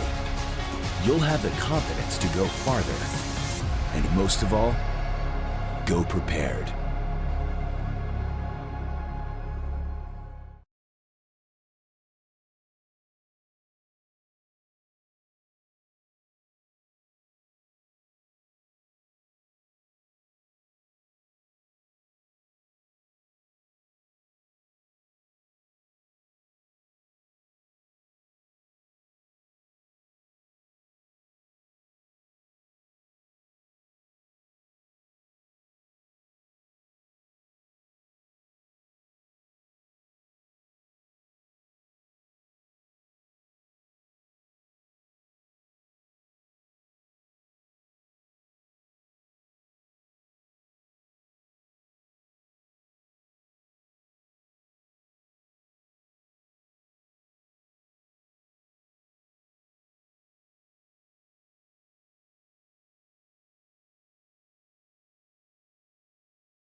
Welcome back to Moab, Utah for the 2025 Freight Factory Beatdown at Area BFE. This is round number 2 in the Western Series, and here's another great example of what Ultra 4 USA vehicles can do. We are about to kick off the Youth 170s, the future of our sport. We have 6 of our youngest racers out there of the weekend getting ready to take off. They just did a sight lap. They are going to do a one-at-a-time qualifier and then a 6-lap race. This is, I'm going to say, about 600 or 700 yards of a track. They basically stay on top of where we just qualified, but obviously the little 170s are a little better than go-karts, so they don't have much suspension. Obviously, they're rear-wheel drive, solid axle, and minimal suspension. So we kept them up on the main roads to let them go, but there's a few rocks out there they're going to have to hit, so they'll be bobbling around. But hey, you guys know and I know that sometimes it's a little rough out there cruising along. So we do have just one camera out on course, so we'll do our best. And actually, the camera I want to use isn't working. Oh, there it just popped in. So you'll see them at the top right of your screen. So the bottom left, you'll see them at the top right. And I do apologize. That's the only one we have. So it looks like they're doing some hot laps. I see the 222 of Hunter Valadez. And now it's the 34 of Harrison Drachman, Hunter Biddle, Matthew Horschel, Jackson Cotter, and we got 6 of them out there. We have 2 classes. I'm not sure if we're going to do the tracking so they don't click over the loop. So we're going to do manual timing. Live timing is still doing it, but I'm not sure if it's going to be live on the website or not. Again, I do apologize, but we're going to do our best to bring you some action out here. The drone was sitting just next to me for qualifying, but we sent him out on course during this race for the 4600 Spider Track stock class. He has a way better vantage point of the entire course, and I think he can fly 90% of the track later on this evening and all day tomorrow. So again, I do apologize that we don't have a lot of coverage for the Youth 170s, but at least we'll be able to have them out there ripping and running. So again, we do have Harrison Drachman, number 34, out of Pollock Pines, California, with Drachman Racing. He's in his Polaris 170 with Baja Designs, Poly Performance, Rugged, Team Awesome, and Safecraft. We'll also have Hunter Biddle, number 107, out of Longmont, Colorado, with Hunter Racing. He's in a Polaris single-seat 170 with side-by-side performance, Elite Power Sports of Colorado, and Warren Racing. And then we'll have Maddie Manders, number 444, out of Montrose, Colorado, with Horschel Motorsports. She is in the stock class with Horschel Motorsports, Mom and Dad, Alloy Drilling, and Obstacle. And then we have the 555 of Matthew Horschel. That's Paul Horschel's son, out of Park City, Utah, with Horschel Motorsports, part of the limited class in his Polaris with Horschel Motorsports, Alloy Drilling, Obstacle, and Mom and Dad once again. And then we have the 1211 of Jackson Cotter with Cotter Motorsports, part of the limited class in his Polaris with Cotter Motorsports, Gates Belts, Hoosier, and KP Customs. And then Hunter Valadez. She's, I think she's about 11 years old. Number 222, so 4 2s, 2222, out of Agua Dulce, California, with Telemetry Motorsports. This is Johnny Valadez's daughter, in her Polaris with North-South Machinery, BC Eyewear, All TR Beadlocks, Off-Road Vixens, and Radflow. So again, they just did their sight lap. We saw them just a moment ago. And then we will do single qualifying and then a 6-lap race. So again, thank you everybody for tuning in to the 2025 Ultra 4 USA Freight Factory Beatdown at Area BFE. I am Miles Hasselquist, and it's about to go down with the Youth 170s.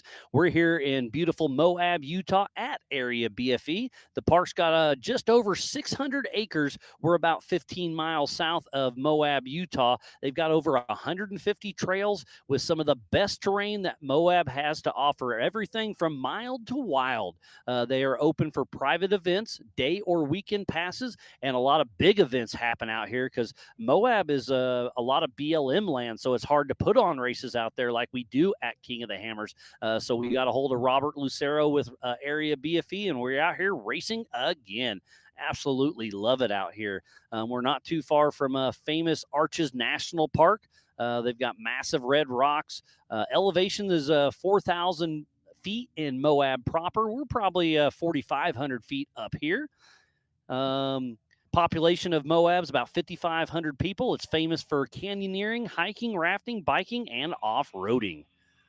We just got done with qualifying, getting everything set up for tonight's race and tomorrow's race all day long, starting at 9 a.m. Mountain Standard Time. But right now, we're waiting for the Youth 170s. They just got done with their sight lap, and I've got my PCI race radio on, waiting to hear when we take off. This evening's race for the 4,600 Spider Track stock class will be 3 laps at 5 miles apiece, so 15 miles. And then tomorrow for the UTVs, we lumped all the UTVs in one race. So it'd be 4 classes racing all at the same time. They're doing 4 laps, so that's 20 miles. And then tomorrow at 12:30, the 4,500 and the 4,800 Brannick Motorsports Legends class will do 5 laps, so that's 25 miles. And then the 4,400 Unlimited class will do 8 laps of 5 miles apiece, so that's 40 miles of some of the roughest terrain that we race with at Ultra 4 USA outside of King of the Hammers. And it looks like the first one to qualify is Hunter Valadez, number 2222 out of Alga Dulce, California, with Telemetry Motorsports. And her Polaris 170 with North-South Machinery, BC Eyewear, All TR Beadlocks, Off-Road Vixens, and Radflow. Her first race with us at Ultra 4 was King of the Hammers last year. And we do have timing, so make sure you go to ultra4racing.livemotorsports.com.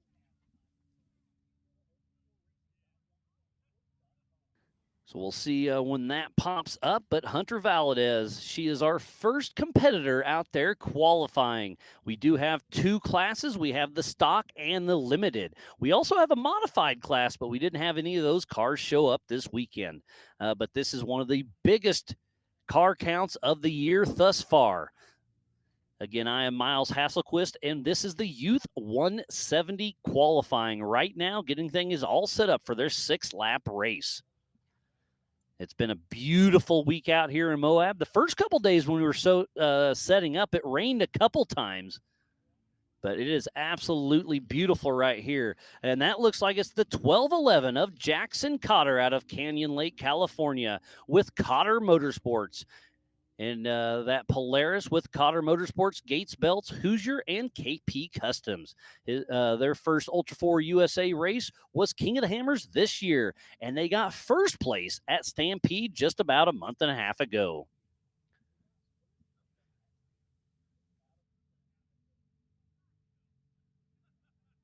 So I'm not sure if we'll actually get lap times or not, but at least we'll get a leaderboard. Again, I'm learning on the fly.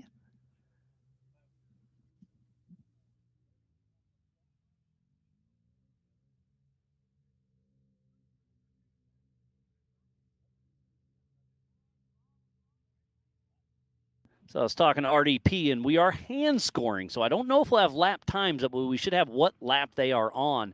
And that looks like it's the number 34 of Harrison Drachman out of Pollock Pines, California, with Drachman Motorsports and his Polaris Baja Designs, Poly Performance, Rugged, Team Awesome, and Safecraft.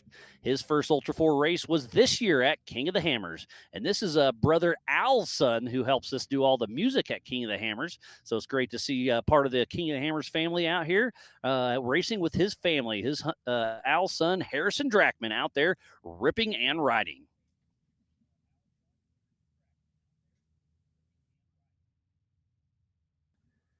And I hear another one coming. Believe this should be Hunter Biddle. We'll see if my sheet in front of me is correct. Waiting on a visual.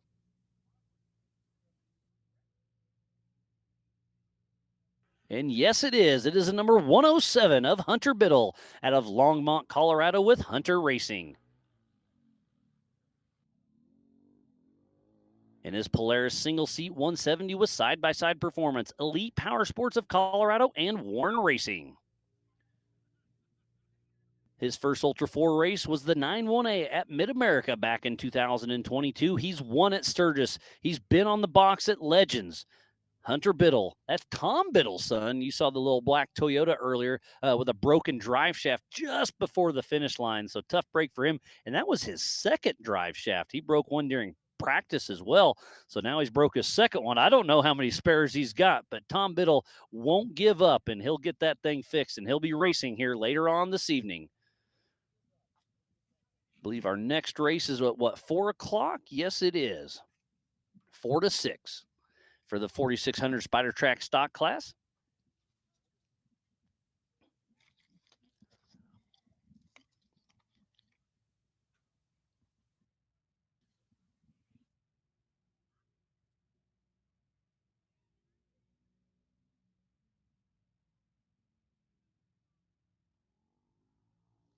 So out on his qualifying run, or on her qualifying run, is Maddie Manders out of Montrose, Colorado with Horschel Motorsports. Part of the stock class, alloy drilling, obstacle, Horschel Motorsports, and most importantly, mom and dad. They will be doing a 6-lap race here in just a few moments.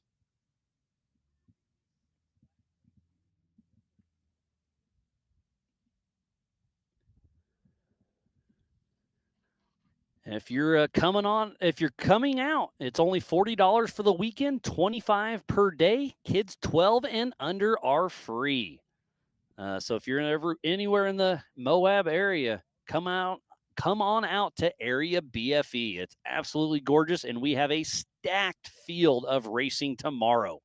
We still have the 170s that are getting ready to take off, and then the 4600 Spider Track stock class this evening, and then tomorrow morning 9 a.m. is the UTV race, and then at 12:30 it's the EMC race, and then at 3 o'clock it's the 4400. So please come on out. We have Maxxis tires here on site. We have mega merch. We got a couple food vendors, and Area BFE has their whole container trailer opened up. And Robert Lucero with Area BFE's got a pretty cool style. He's got some great swag. So if you want some swag, Area BFE and the Ultra 4 USA mega merch is here. We need to thank USAC. They're our sanctioning body. They run timing, scoring, race ops, safety, and tech. We've teamed up with them for quite a while, and they're doing us some great work out there. Waiting on another visual. And again, I do apologize about the coverage. The drone had to bail out of here to make it out on course to his spot so he can cover the entire course for tonight's race. I believe this is Matt Horschel trying to get a physical eye. And that looks like a 5.55. And it is. That's the 5.55 of Matthew Horschel out of Park City, Utah with Horschel Motorsports, part of the limited class with alloy drilling, obstacle, Horschel Motorsports, and mom and dad. So I believe that is our last qualifier, and then we'll get everything re-racked and stacked and go racing for 6 laps with the 4900 Youth 170s, the future of our sport. We need to give a huge shout out to King Shocks. Maxxis Tires is on site. Metal Cloak, G-Force suspension technology, the presenting sponsor for the 4900 Pro Mod. We have PCI Race Radios, Factor 55, Spider Tracks. We'll see their race here in just a little bit. Freight Factory, the presenting sponsor of the Area BFE Beatdown. Rock Crawler Suspension, NorCal Rock Racing, all things UTV, sponsoring the 4900 Open class. Brannick Motorsports for the 4800 Legends class, Warren Racing, and Monster Energy.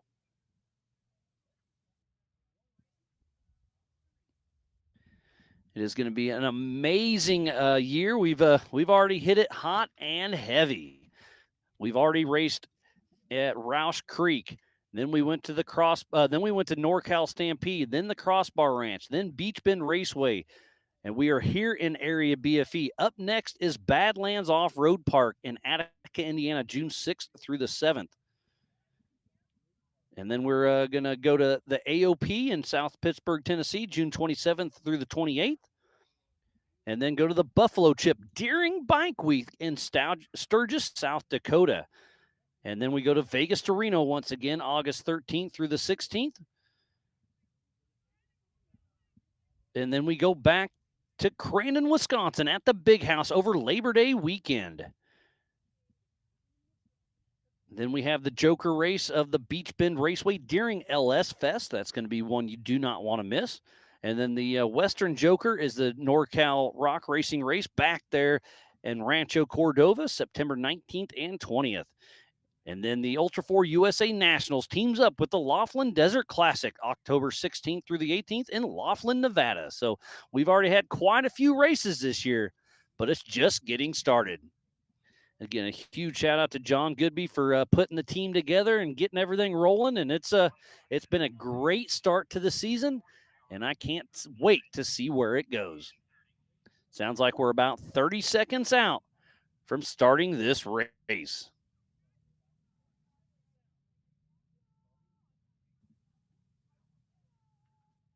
So again, the timing is manual time, but I do believe we'll get a lap count, and I'll do my best to give you some action.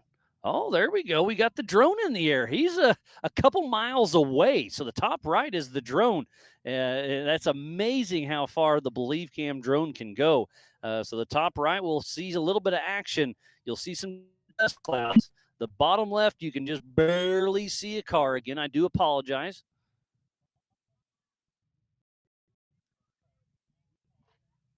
And then we'll get everything set up for the 4600 Spider Track stock class, taking off at 4 p.m. Hearing some chatter on the PCI race radios, we are about to go live racing for the Youth 170s. They're going to do 6 laps up on the top of the qualifier. So I'm going to say it's about a quarter mile, 600 or 700 yards of racing. But it gets them some seat time, getting them all set up. And then a couple years ago, we added the Youth 1000 class. You have to be 12 years of age or older to race that one. And it's just a great stepping stone for the future of our sport to get out there and get seat time.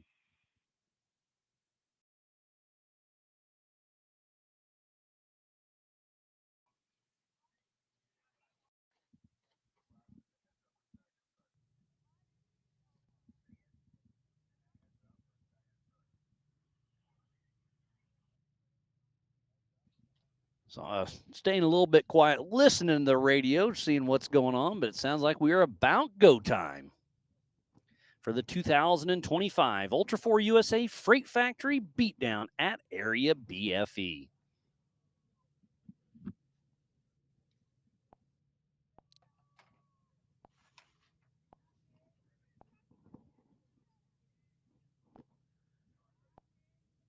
Sounds like timing is ready. Brian Trotter, the Ultra 4 USA race director, is about to kick him off. And look at the drone. So see, I was saying we weren't going to have a drone, but he got out there quick, got set up, and bringing us some action. I got to actually text old TJ and say thank you.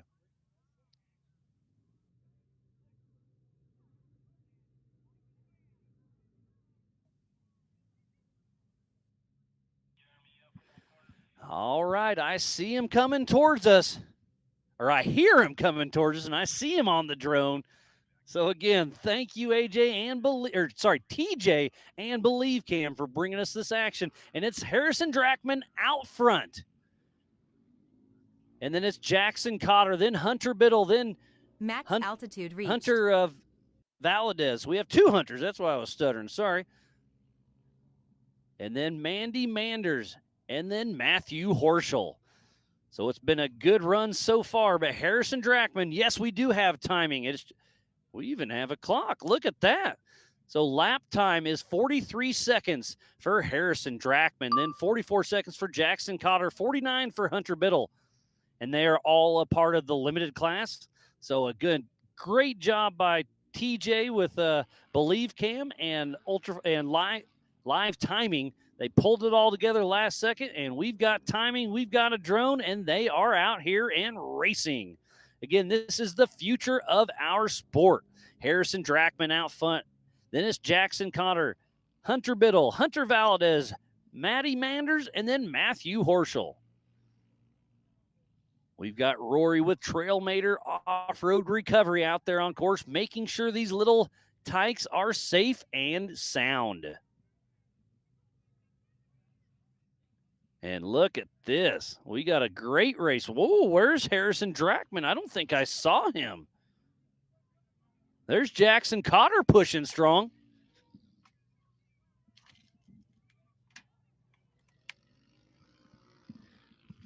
Max altitude reached. So there's Harrison Drackman. There's Hunter Biddle. There's Hunter Valadez. So I think Jackson Cotter may have got the lead on this one. Not sure what happened. And he even had to stop for just a second. And now Matty Manders is trying to make a pass on Matthew Horschel. So yes, it was. I was correct. Jackson Cotter is our new race leader of this six-lap race. They're out there on lap number 4. So Jackson Cotter is definitely smooth and consistent, really running strong. But he's going to fight some lap traffic here in just a minute. And there's Harrison Drackman, Brother Al's son, out there ripping, and then Hunter Biddle. So our top 3, it's Jackson Cotter, Harrison Drackman, and Hunter Biddle.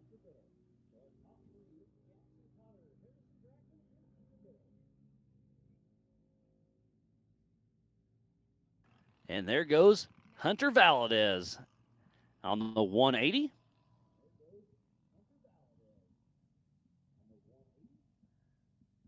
So it looks like fast lap time is still Jackson Cotter with that 40-second lap. And then it's Harrison Drackman with a 41-second. Hunter Biddle with a 45-second. Hunter Valadez, 49 seconds. Matty Manders with a 101. Matthew Horschel with a 135. So they're out on lap number 5 of 6. There goes Hunter Biddle still cruising along, and Matthew Horschel putting in the seat time. Fairly new to that UTV, so he's a little off pace, but he's out there having some fun. We'll see his dad, Paul Horschel, racing tomorrow afternoon. So here comes Jackson Cotter once again. So I believe the white flag will be out next time around. No, I think the white flag already came out. I think the checkers will be out for Jackson Cotter. We'll see that here in just a moment. A lot of moving parts up here. I do apologize, but we're doing our best to bring you some great coverage here for Ultra 4 USA Freight Factory Beatdown at Area BFE. And Jackson Cotter just finished his lap. So I believe that puts Jackson... No, he just grabbed the white flag. So 1 lap to go for Jackson Cotter. Next time around, it should be the checkered flag. And he's got a pretty decent, about an 18-second lead over Harrison Drackman. So Jackson Cotter out here running strong, doing some great things. So Jackson Cotter should be grabbing the checkered flag here in just a moment. And then it's Harrison Drackman, Hunter Biddle, Hunter Valadez, Matty Manders, and Matthew Horschel. And the checkered flag flies for Jackson Cotter, the number 1211 out of Canyon Lake, California, with Cotter Motorsports, with his 2nd win of the season.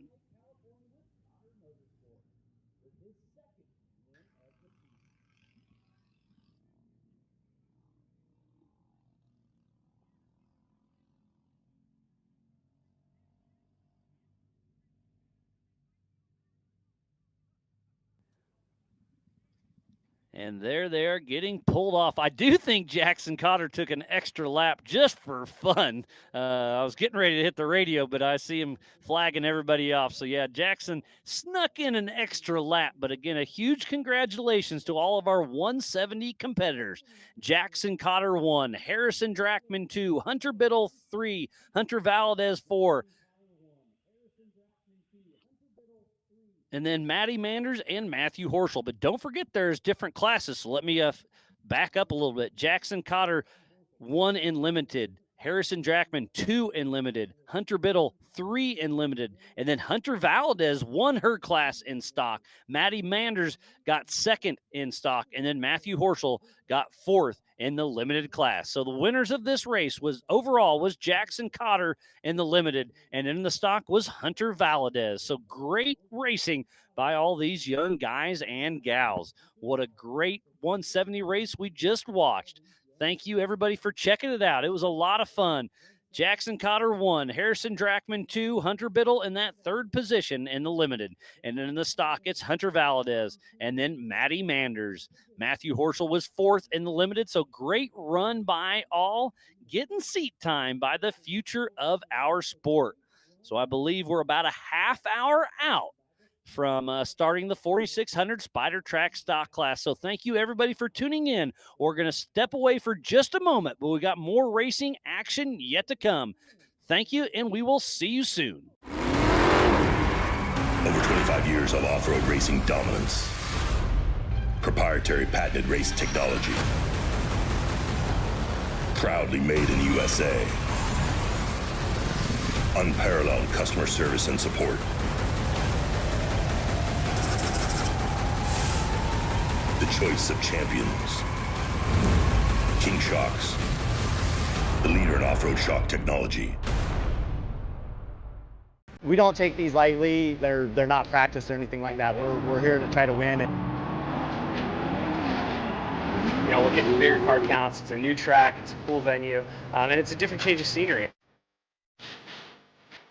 Fast rolls are boring, but then when the green flag drops, it's all out battle. Mad Max and Thunderdome.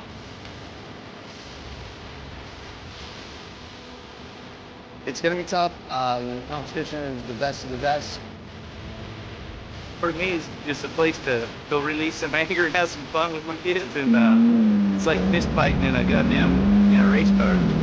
Sport racing to me is a way to get out with friends. Where we spend time together, it's where you get your blood pumping. I'm excited. I have a lot of confidence on where Ultra 4 is going to be.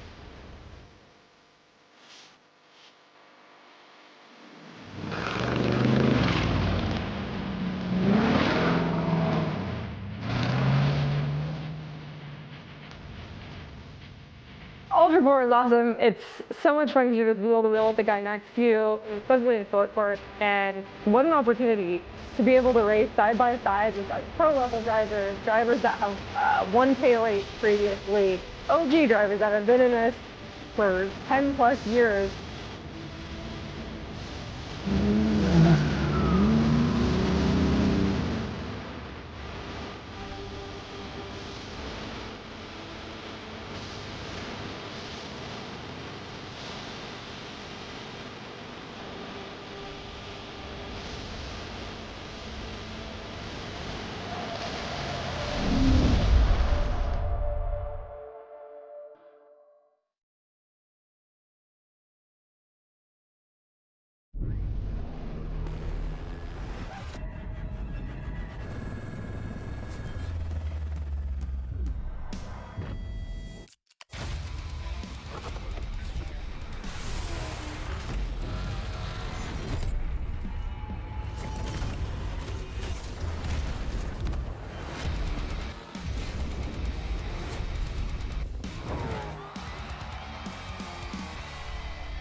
PCI Race Radios, the leader in off-road communication since 1972. Our equipment was developed for racing in Baja, perfected for enjoying the weekend with family and friends. PCI has the highest quality communications, navigation, and safety equipment, backed by the best support in the industry. Find us at hundreds of events each year, supporting our equipment on site and providing the PCI Weatherman Relay. See you in the desert.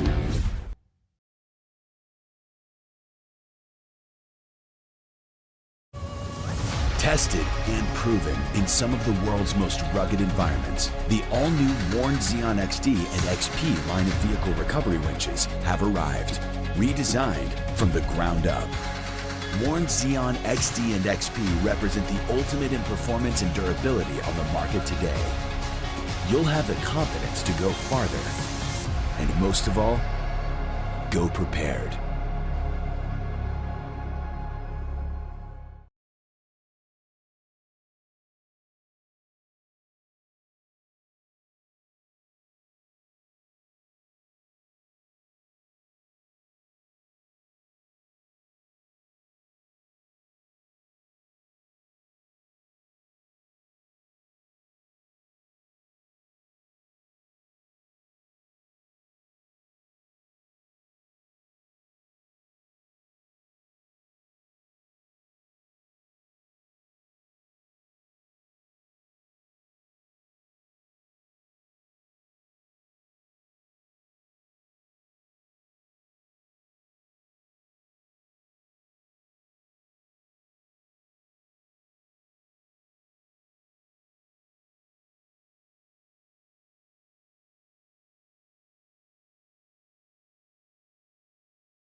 Just want to give everybody a heads up. We're about 5 minutes out from starting the 4600 Spider Track stock class. It's going to be a great showing. It is a 5-mile lap, 3 laps in total. We have the Believe Cam in the air. We got staging going on.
Welcome to Moab, Utah for the 2025 Freight Factory Beatdown at Area BFE. This is round number 2 in the Western Series.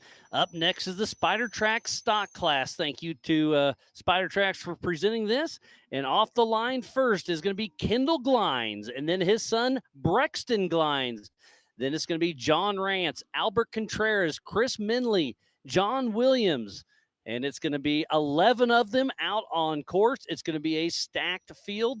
The 4600 showed up and showed out. That's why we gave them their own race. It's going to be very exciting to see. I'm going to guess their lap times to be right around that 30-minute mark.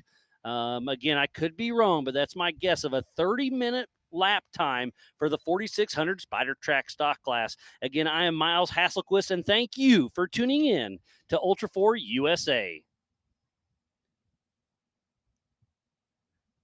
We just we started out with qualifying there at about noon, and then we just finished up the Youth 170s. So this is the first big race of the weekend. And Kendall Glines got that pole position, so he does get 7 extra points added to his repertoire for this race. Each class, the top qualifier, gets 7 extra points. So huge shout out to Kendall Glines on those Maxxis tires. And it looks like we're really getting close. I see Brian Trotter, our Ultra 4 USA race director, with the green flag in hand. Looks like we're 2 minutes out. I see Jeremy Dickinson waving at the rest of the crowd, saying 2 minutes out to live green flag racing here for the 2025 Ultra 4 USA Freight Factory Beatdown in beautiful Area BFE. This is going to be a fun race to watch. Make sure you get on the Ultra 4 USA YouTube. Get on ultra4racing.livemotorsports.com, and then also go to Racing Tracks.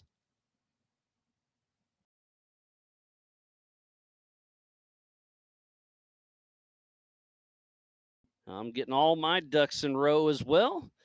So go to racingtracks.com, click on the Beatdown, top left next to menu, those 3 little bars.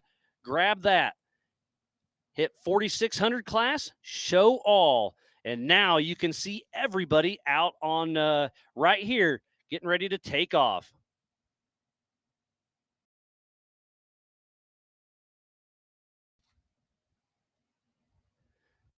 And if you zoom out, you can see the entire course, just shy of 5 miles. You can see them all stacked up here at the Freight Factory start finish. Again, huge shout out to TJ with Believe Cam, bringing us some amazing action.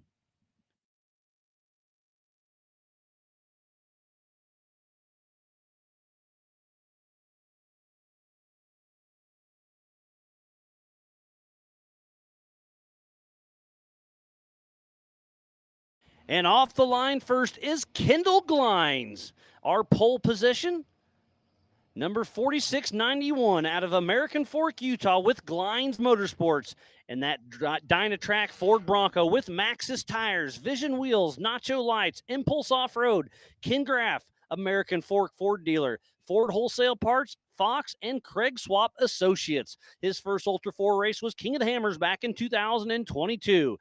And he is here. He loves Ultra 4, and he is racing strong out there right now. So Kendall Glines, our first competitor off the line as he bypasses the PCI pits. Those two flags right there, that's where you enter. He's going to come through here and take a hard left, and it's a very steep drop. It's not bad, but you definitely need to check up. And there he makes that first drop. So Kendall Glines, our first competitor, is out on course. And off the line next is his son, Brexton Glines. Number 4689 out of American Fork, Utah with Glines Motorsports. And that Jeep JL, Tip Top Auto Trans, Maxxis, Dynatrack, Nacho Lights, Nemesis, Craig Swap, and Associates. His first Ultra 4 race was King of the Hammers 2022. And he's been around this for a very long time as well.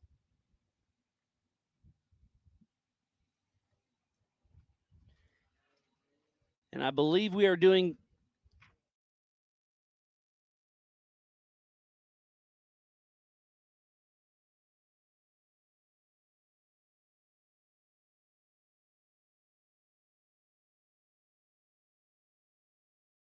just got updated over the PCI race radio. It is a 1-minute split. So this race is on adjusted time. So obviously you are racing yourself out there, but that's what's so great about racing tracks. You can follow your competitor. Next off the line is the 431 of John Rance with Drew Anderson riding shotgun out of Farmington, New Mexico with Mud Nut Racing. He's in a 2021 Ford Bronco with a 2.3 EcoBoost with 300 horsepower. He's got a 7-speed manual transmission with 74 weld portals, Milestar tires, Raceline wheels, Rough Stuff Specialties, Fun Haver, and Ford Performance. He's been racing with his dad, John Rance Sr., his whole entire life, and we'll see his dad, Sean, racing tomorrow at 12:30. So John Rance's first Ultra 4 race was King of the Hammers back in 2012, part of the EMC. And he just won this year at the Crossbar Ranch just a few weeks ago. And it's been a busy year, but it's been a good year.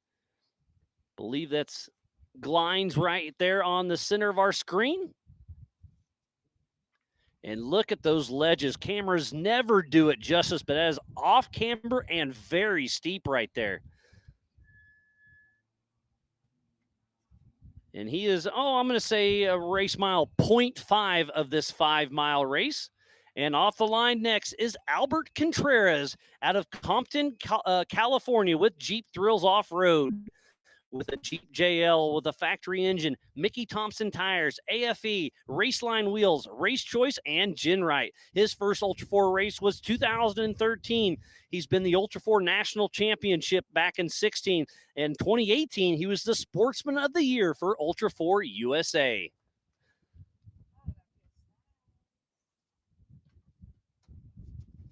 So thank you, everybody on YouTube, for tuning in. See, we have a lot of people still shouting out for the Youth 170, so thank you for that.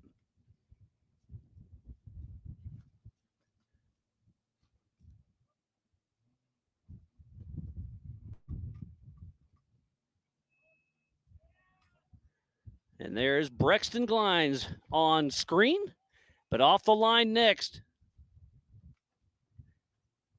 is Chris Minley, the number 4663, with Eric Jensen riding shotgun out of Paradise, California with Mean Street Racing. And that 1985 Toyota with Raceworks 22RE, Skies Off-Road, Redline Oil, Poly Performance, Perry-Built Diffs, Front Range Off-Road. His first Ultra 4 race was King of the Hammers 2022.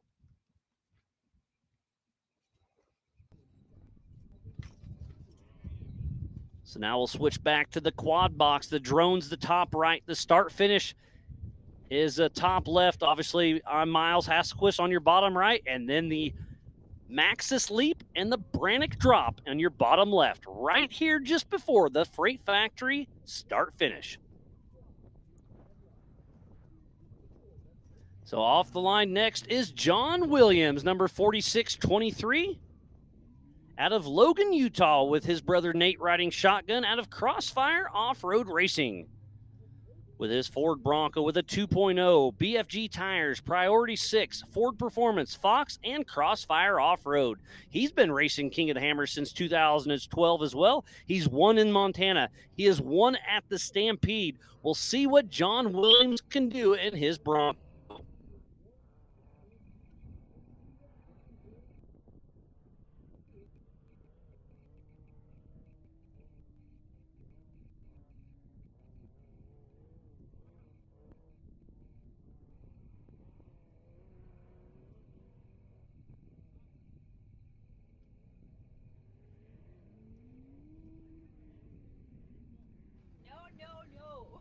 So make sure you get on ultra4racing.livemotorsports.com.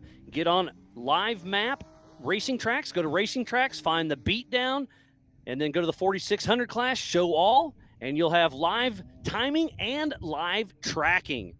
So off the line next is Steve Forsberg making his Ultra 4 USA debut, number 4632.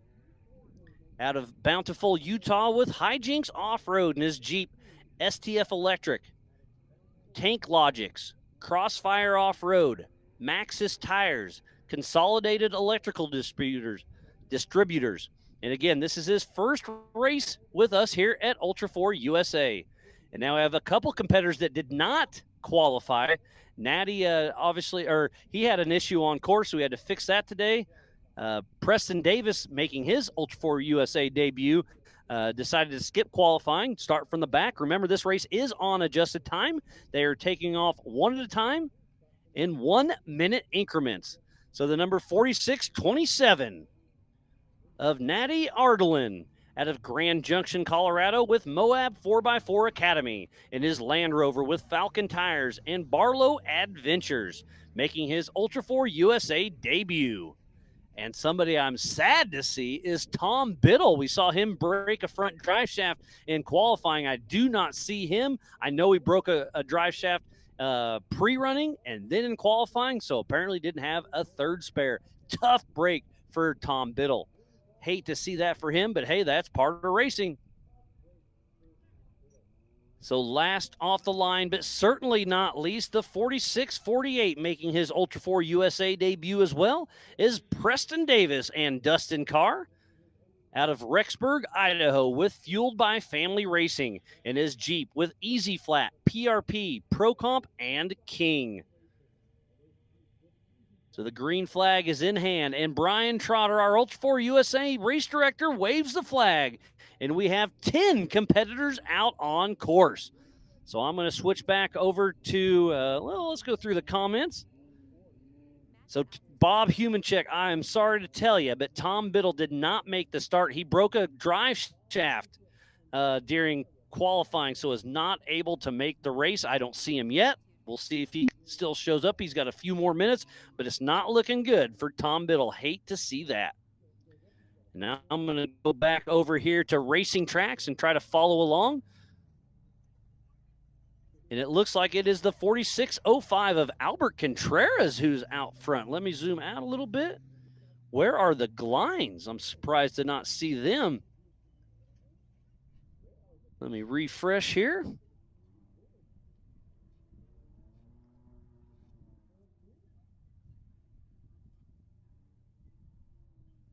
There we go. I had to refresh. So it is the 4623 of John Williams. Let me make sure I'm following this right. No, I think it is Albert Contreras. So where are the Glines? They must. There must be something goofy going on with their racing tracks, because it shows them stopped here at the start finish, and I've got a pretty good eye, and I do not see them yet.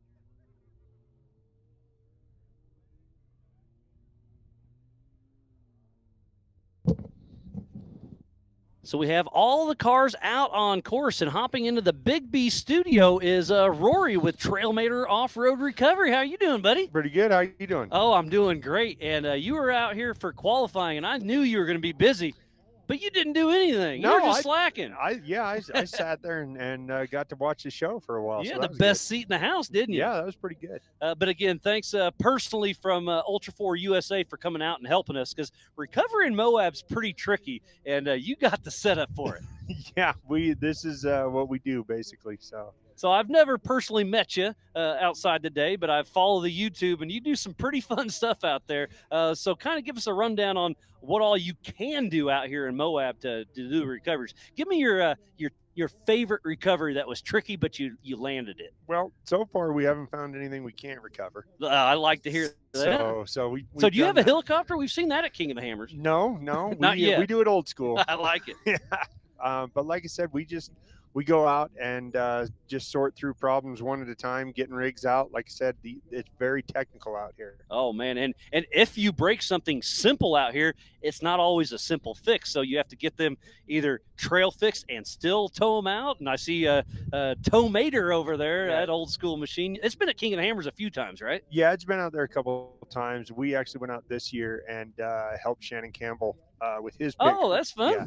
And so you got to enjoy it a little bit, huh? Yeah, we did that, and then we actually recovered a bunch of rigs because we were out there anyway. So we figured might as well put our rigs to use. I like it. Yeah. So and you have a YouTube channel, right? Give us a shout out on that. Yeah, Trailmater Off-Road Recovery. We just basically film what we're doing already anyway. Yeah, while you're out there, might as well turn a camera on. And YouTube's came a long ways that it's gotten pretty simple to do it. Yeah, it's become quite the thing that anybody can do. It's really wild to think that I can do that. Yeah. It's cool. I'm a gearhead at heart, but I'm more of a part changer, not necessarily a figured out on the trail. I'm handy, but seeing some of the stuff you do, it's impressive. And this morning I was checking you out, and I saw this hydraulic box, and I was like, "What is going on?" You're like, "Well, there's race cars out here. They've got hydraulic steering." So what was that little contraption? Well, that's our new thing for full hydro setups, where we can plug that to the battery and tie it into the hydraulic ram and use that to actually turn the steering. So with a motor that's dead, I was gonna say, something. If it's not running, you're not turning the pump, so you have zero steering. Yeah. If there's an issue with the engine, so they can just sit in there and they have just a button to go left, right. Is that as simple as it is? That's as simple as it is. So in some of those cars, probably brakes are a little iffy, but they still work enough. Yeah, the brakes work. You got to push them hard. Yeah. And you're not going fast, so you're steering okay. works. But I mean, when you're fighting through these rocks, if you don't have steering, it's really a nightmare. Oh yeah, so it helps you help them. Exactly. No, it's pretty cool. So I see Towmater here. You got another tow truck and a buggy out here somewhere. Yeah, we've got Trailmater out here, and then we've got Minimater is our little rig that's Jeep, out here. Right? Yeah, with a tow rig off the back. Yeah. Well, it used to be a 4-door Jeep, and we cut the back of it off and turned it into a 2-door tow truck. Yeah, I saw it cruising down the road a couple days ago, and I was like, huh, and it had a little trailer as well. Yep, yeah, that's our side-by-side recovery. All right. I'm sure there's a lot of side-by-sides you got to cover up too, don't you? Yes, it is. So again, I asked you, we got sidetracked, probably my fault, but give me your funnest recovery you've had that was interesting. Well, the funnest was probably a couple weeks ago during Jeep Safari when we used the hydraulic setup the first time in Pritchett Canyon, getting a rig out. Okay, I've heard of Pritchett. I haven't wheeled around here much. Yeah, and that was really fun and challenging, but getting to use that hydraulic setup the first time, it was like, why haven't we done this sooner? Yeah. And it was just an idea you had, and you rolled with it, and you made it work? Like I said, me and my guy Mike that works for me, we were sitting there talking about it, and we're like, well, maybe we could. And we had one, and we're like, let's try it. And it worked phenomenal. So we ordered a whole setup off of Amazon and just made it work. Don't you love Amazon? It's the only way to go. It's dangerous. Yes, it is. But yeah, it's pretty cool to see what you do. And like I said, I'm busy, so I don't watch a lot of YouTube, but I've seen it pop up a few times, and it's pretty impressive what you do. Yeah. Well, I thank you very much, because like I said, it's a lot of fun, and it's very challenging, which is what I enjoy most about it. Yeah, and we had a couple of recovery guys set up, and you know what? Life happens, and they were unable to make it, and our buddy Abe got a hold of you, and you said, we'll come out. So again, thanks for coming out and giving us a hand. And No I hope you're problem. not too busy, but I guarantee you're going to have more than you did in qualifying. Oh yeah, I'm certain we're going to have some issues. It's pretty rough terrain out here. Yeah, and this is a 5-mile course, so can you drive your dually tow mater the entire course, or I guess you can leapfrog around? Yeah, we can jump around quite a bit, but we've got the buggy if we need to drag it out of a hard section and get it to where we can hook onto it. Whatever we need to do. Like I said, we brought enough rigs. We'll sort through any problem they throw at us. 100%. It's good. It's going to be a good time. Again, we're just starting of the 4600 Spider Track stock class. This is our big race for today. And then tomorrow morning at 9 a.m. Mountain Standard Time, we'll kick off the UTVs. And then at 12:30, it'll be the 4500 and the 4800 Brannick Motorsports Legends class. And then 3 p.m., the 4400s. I'm sure you're excited to watch. I'm excited to watch them all, but the 4400 is where our sport started, and that's it's close to my heart. It is wild, but I've got to admit, as challenging as they are, those side-by-sides are coming quite a long way. They are fast. Cole Clark has a 4400 purpose-built UTV, and he was the pole setter. So it's a UTV, but it meets the 4400 rules, and we'll see if it can last. That line that he worked out down there on in the far bottom, left. Oh yeah. man, that was. Yeah, I mean that's why pre-running is important to figure it is. out, and we got some great drivers. We got a stacked field. It's going to be interesting. Yeah, it's going to be a good time. Heck yeah. So you got anything else for us, or you want to hang out a little bit? You want to jump out? No, I'm gonna run back over there and be by the truck, so in case they need me when they come down off these ledges. But man, all right, I really appreciate it. Rory, I appreciate all the help, and like again, hopefully you're not too busy, but I'll be watching for you. So yeah, thank you. Yep, thank you. So Rory with Trailmater Off-Road Recoveries out here helping us out, making sure everything is safe and sound.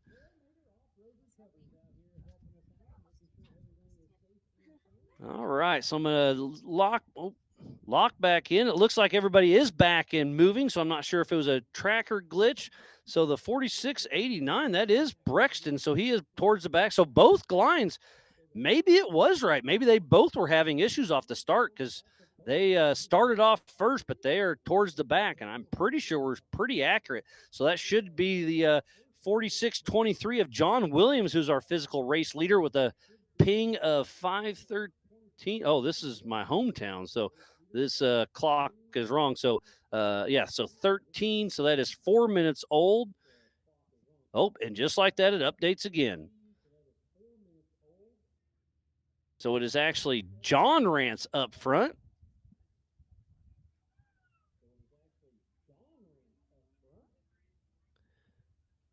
And it keeps jumping on me. Yeah, so John Rance looks like he is way out front.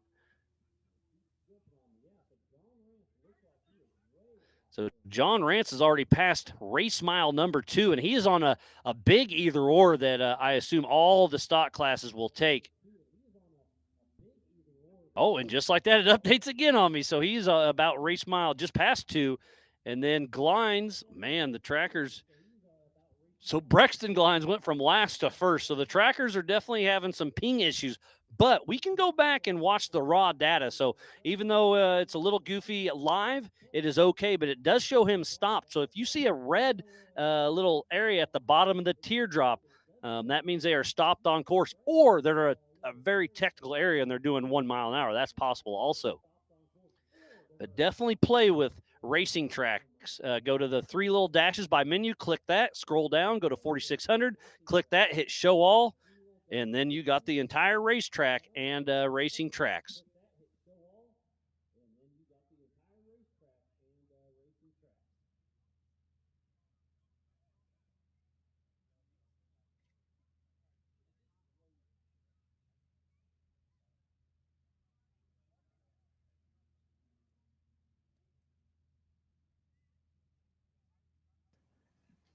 So we do have our big Maxxis trailer here on site. Chris Shaw showed up a couple days ago. We had to help him with a couple issues, but he got here, and he's been helping us out a lot. And then from Maxxis, we have Rosie here in the Big B studio. How you doing, Rosie? Doing fantastic. Yeah. Always So happy whenever I'm at the racetrack. And you do a lot. Well, we both do a lot of racing. You were just down in Baja, right? I had to miss that one. Yes, we were at San Felipe. And then did you go to Wheatland too? Yes. Man, you've been all over the place. Yes. Just came back Monday after a great weekend of racing, as always, supporting the Maxxis family. And yeah, it's always awesome to see you guys Oh, and 100%. appreciated all the support. Well, we appreciate you've jumped on this year with Ultra 4 USA in a big way. So thank you for supporting us and supporting all the racers in such a way. And I've been buddies with Chris Shaw for quite a while. That's running the trailer up there, and Maxxis supports their drivers, but they will support anybody. If somebody has an issue, it doesn't matter what brand of tire they're running. You guys are there to help, and that's just a huge prop to you guys. Yeah, So- totally. I mean, at the end of the day, we all follow in our passion, and it's our off-road family. It's a big family, and it's a tight-knit community, and that's what it's so great about Ultra 4 is everybody's there to help everybody, and to see Maxxis step up in such a huge way, we thoroughly appreciate it. Yeah, it's truly an honor to this partnership with Ultra 4 and keeping that momentum coming from KOS with the big win from Kyle man. Cheney. So Kyle Cheney, what a wild! Yeah. Last year he almost won, but had some issues, and then he was the big talk. Can he make it happen? He did it. What can a UTV win King of the Hammers? I don't think so. 2 years in a row, he brought it there, and he finally won this year. So impressive. Kyle Cheney with those Maxxis tires made it happen. oh yeah, totally. A dream come true for all of us. And again, we appreciate you guys, Ultra 4, everything you guys do behind the scenes to bring these races. It's a lot of work, and You know that firsthand. Just the logistics is a lot. So Yes. thank you for giving us props because it is a lot of work, It but is. it's fun work and it's a passion. yeah, So- so appreciate you so much, and it's exciting to be here in this amazing facility. And yeah, looks like we have. I somebody hear coming. something. Oh, I see dust. Yeah. So that looks like. Ooh, I can see him. So that's a Bronco. I couldn't quite tell who that. I guess I can go to Racing Tracks and see if I can figure it out. Nope, it's a little behind on me. I think that may be John Rance. We'll see. Well, Rosie, thank you for coming on. I know I had to talk you into it, but we really appreciate you coming out here and supporting Ultra 4 in a way. And I'll let you get back to your real job. But thanks for coming, having a chat. Maybe I can talk you into it one more time tomorrow, okay? Maybe. Maybe. No. A solid maybe. So you're saying there's a You chance. know, I appreciate you All right. again, and thank you guys. Yep. Rosie, always a pleasure. A Good to see you. pleasure, too. Yep. So Rosie with Maxxis hopped into the Big B studio and having some fun with us. It's a great race. And again, Racing Tracks is a little off right now, but I believe we have John Rance coming through. He took off in that third position to see him in physical first already is very impressive. So, man, what a great race we have on our hands. We'll see the lap count as he comes through. We started right around that 4 o'clock. I guessed a half-hour lap. I think they're going to beat that. I think he'll be through here. I don't know, 26, 27 minutes or so. We'll see. And we got Chucky in the booth, Mr. Chuck Crossan. Hey, How you doing, Miles. buddy? How you doing, buddy? Oh, I'm doing great. It's been a good weekend, and we're just getting started. Yeah, no, it's been good. Yeah. We're I'm still a little exhausted from the last 2 weeks of thrash to get the car here, But but what happened a couple weeks ago? so we Talent tank or yeah, I lost a little bit of navigation abilities. We were playing in the sand, shock tuning, and I full tried to- send on a not on a full dune send that I jump? shouldn't have been on, and yeah. I love giving you a hard time. Everybody gives everybody a hard time, but you deserve it. Oh, I absolutely. But, to see your friends come together and make it happen, it's very. Oh, I was 100% That's correct. Glines. That is Glines. So our physical leader started out front and is in the lead position. So great job by Kendall Glines. Our pole setter is still in the lead. So again, the raw data is backed up, but the Racing Tracks is a little bit behind. Because it was Kendall and Brexton, wasn't it? Yeah, it was Kendall Brexton, and then it was John Rance, Contreras, Chris Minley, John Williams, Steve Forsberg, Natty Ardelin, and then Preston Davis and Tom Biddle. Bummer. I know. I didn't just take saw the him roll start. back into the pits over there. Okay. So, yeah, and Menley, he's a buddy of mine up Paradise. He's out there with the solid axle Toyota. Just And the old Raisin, the Yep. old beat up Toyota, a 10 benders where they got those names started. well, I think they get stronger the more you dent them. Yeah, well, the crinkle effect, it actually does work. You know that. You've crinkled a few things. I've crinkled a few things. there might be a video floating around in my Team Rob rollover Uh-oh. beer. Where's Well, Glines just went off course, so he has an issue. So as long as he re-enters where he just left, he is A-okay. But he must have an issue with the car, and where he was at, he was a trail plug. So class act to him. He pulls off, Both of them and getting out. both are getting out. That's not a good sign. And this is a no-chase race, so no outside help other than Ultra 4 USA safety crew or fellow competitors. So they are, man, they're only a couple 100 yards away from the PCI pits, but both driver and co-driver are up opening the hood. Yep, and I mean, at this point, they can run. They can get Yeah. to the pits and back. Man, they can. I don't want to. So Yes. Brian Trotter, I just saw him. He's over there talking. He says, hey, as long as you re-enter where you exited, you're okay. Yep. Yeah, so we were talking about that little incident in the sand dunes. Yeah, there might be some video of a rollover beer. You know, Team Rob. What was it? At least hot? Oh, it was a natty daddy that's been rolling around in Fire River Racing's trailer since we went to Visions last. So explain what a rollover beer is. So Team Rob Facebook group, we finally need to get going. It's Rollover Beers. It's basically the incentive to not be dumb, but unfortunately we all kind of keep drinking them. Driver and co-driver, whoever's in the car, if the car requires recovery from its side or end over end, all the founding members, we all have a 6 or 12 pack in the trailers of really crummy hot beer, right? and they just stay in the trailer or outside or whatever. That's my kind of gentleman's bet. I love it. Yeah, the one I just drank has been sitting on the roof of my trailer apparently all afternoon. Oh, sweet. Yeah. So you finally got it today, so you had to let it marinate for a couple weeks. Apparently it had to marinate. Yes. Yeah. All in good fun. So Kendall Glines, our physical race leader, is just about 100 feet from the Freight Factory start finish, but is off course. Both driver and co-driver are out of the car. I saw him grab a rock. I don't know if that's a natural hammer or what's going on, but I hate to hear that. I see RDP over there, so maybe if he comes back over, we'll have a chat with him. But tough break. So who's going to be next? Can you see? I don't even see any dust yet. Yeah. Okay, so that popped up. Man, the next one on the tracker is John Rance. How long ago was that ping? That was at 25. So that's an accurate ping. He is at race mile 3.5 or so.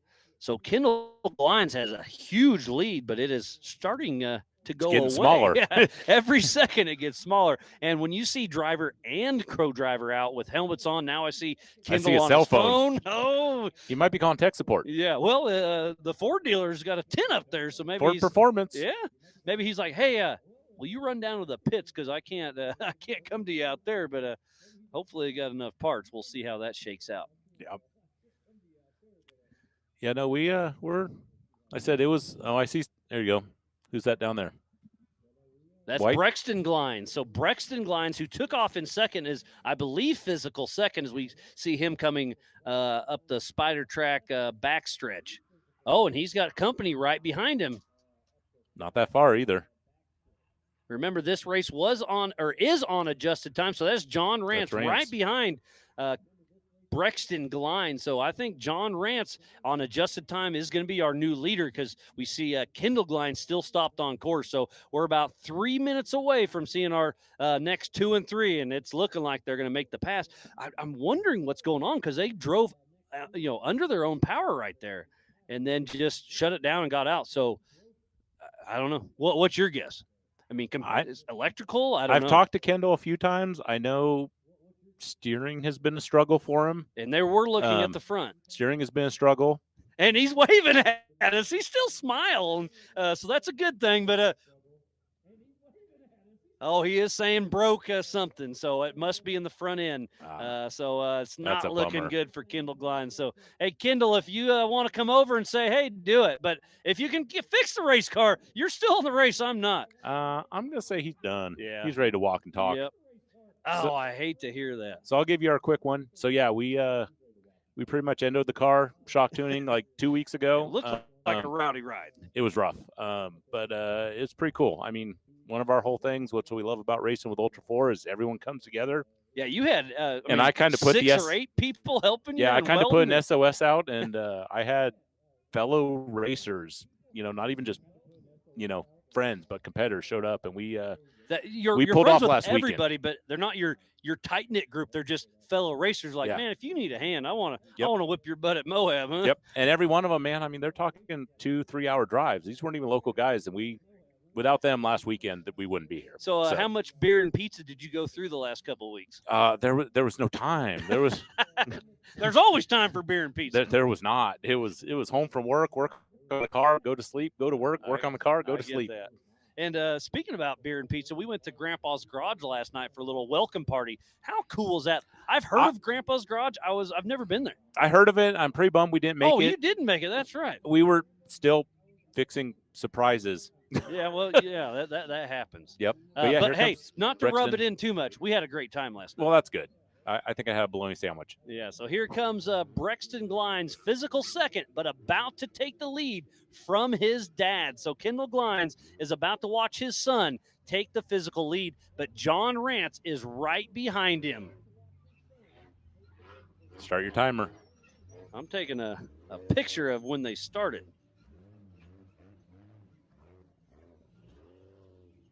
All right, because we got timing here. I don't need a timer. Oh, there you go. Yeah, until the third lap. Then I'll Yep. do a little game on that. So here comes John Rance, who started 1 minute behind Brexton Glines. So on adjusted time, John Rance is our race leader. But physical out front is Brexton Glines, passing his dad, Kendall, for the lead. And they were giving him the go, go, go sign. And nothing for Rance. I mean, he's in a perfect spot. Just follow him. Yeah, if he's got him on time. See him, you're beating him. So play it smart. Don't overdrive, but maybe let him see it and see if you can force a mistake. And Rance drives out as that's a manual still, That's right? a 7-speed manual. It just seems insane, especially out here in Moab with all these nasty trails. Oh, can we see that on camera? Yes, you can. So there's an either or right there, and they're both taking that. Why aren't they going straight right there? Well, I mean, I did my qualifier and I went straight and killed the rim, but okay, so there's a nasty little there's spot. some bad spots in there. So I do see John Williams physical third right now. He started in 6th position, so he's moved up in 2 or 3 positions. And now Albert Contreras is coming in the mix. Yeah, your adjusted time might switch up here pretty soon. Yeah, I still think it's going to be John Rance. He just did a 30-minute lap. Brexton Glines transponder didn't click, so I know live timing will be on that. But and Albert just stopped. Uh-oh. Stalled it? Attrition is already setting in. So John Williams making his way. He'll be entering the Freight Factory 180. And here comes Menley. So I saw Contreras messing with something at the top, so maybe he had to stop and restart it. Not sure. But Albert Contreras is back and moving. And then Chris Menley in the old Toyota and took a gnarly hit there down the Maxis Leap. But that thing is a rock crawler to the core. 100%. It's pretty impressive. What you got? What, 5-6 cars all still pretty tight? Pretty bundled up. So there we go. Brexton got updated. And you were right, Chucky. You got me. John Williams on adjusted time has a 2-minute lead. Wow. So I was way off. We talked about 30 seconds, and then I forgot they switched it to a minute. So that makes a big difference. Gotcha. So they're doing a minute for these guys. Yeah, because there's only 11 of those, technically 10 with Tom Biddle out. Right. But you guys have over 20 in your class, and the 4500s has pretty good. So there's 30 There's cars. almost 30 cars so out there. It's 30 seconds, and by the time the last car leaves, we'll see the leader within 5 minutes, I think. Yeah, it's going to be it. Yeah, I'm pretty happy we pushed through and got a top spot, or 6th, I think it was, top of the – because, that's going to be an attrition thing I hate to not get lapped, especially with a Grand Prix finish. And you can see Menley, he's going to take the left little loop-de-loop, and Contreras is taking that straight. So there is a pretty good hole if you go straight up the wash. So that's why they're a taking pretty that good hole and a pretty good bounce. Yeah. So again, this is the 4600 Spider Track stock class. You have to have a stock OEM frame. Wheelbase must stay within 3 inches. You have to have a factory engine, but may be replaced with any available engine the same year, make, and model. Has to be the factory transmission. 35-inch DOT tires. Single 2.5 shock per corner, limited to 14 inches of travel. Factory-style suspension like leaf springs, coil springs, TTB. So like the Toyota has to have leaf springs. Pretty much what it came with. Yeah, basically what it came with. You can update it, but it still has to be leaf sprung. Right. The the Broncos, obviously, they're IFS, so that's Yep. fine for them. And mechanical steering is the other big ticket item there. And I Well, just said DOT tire, so that's Department of Transportation. So that's the same thing I have on my Jeep. You have on your tow rig. Exactly. So they're not race tires. They don't have the strength side. Well, you race on a DOT we tire race too. on DOT tire Yours too, are just a little bit bigger. A little bit bigger. Yeah. Sometimes you get to say that. Sometimes. But, I mean, the cool thing with these guys, I mean, I don't know. These 4,600 guys are They're cut nuts, above. aren't they? But, I mean, these are your, in a sense, your daily driver rock crawler. Yeah.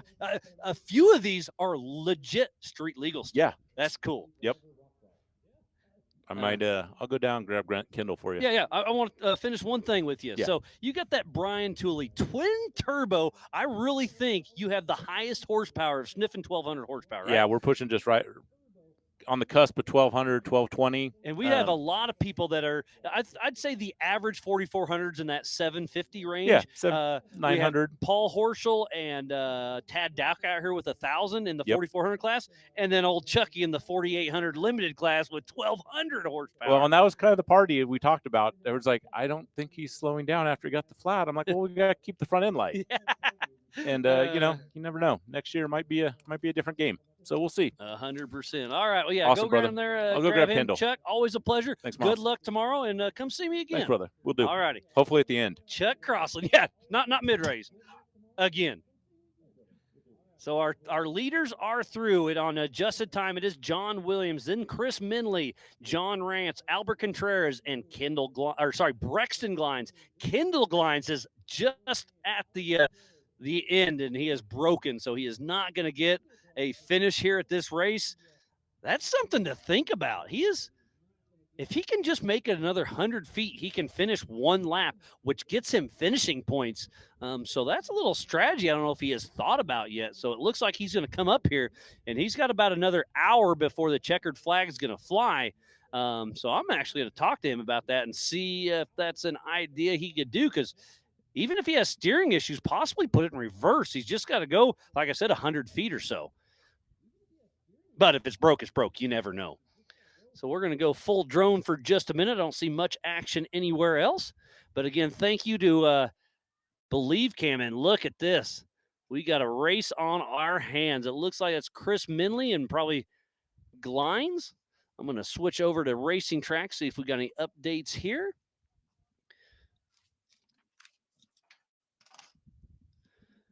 I see a lot of red at the bottom, so Glines is stopped. Looks like Brexton Glines is actually in the PCI pits as well. The 46-48 of Preston Davis is at race mile 2 on his first lap. So let me tell you that. So first lap is orange, second lap is yellow if you're on Racing Tracks. And again, go to racingtracks.com, find the area BFE beatdown, click that. Next to menu, those 3 little dashes, click those, go down to 4,600, show all, and then you'll see all the competitors online, or you can individually search if you want to see your favorite racer. But this is a spread out enough course. You can basically see everybody. So tough break for Kendall Glines, our pole setter.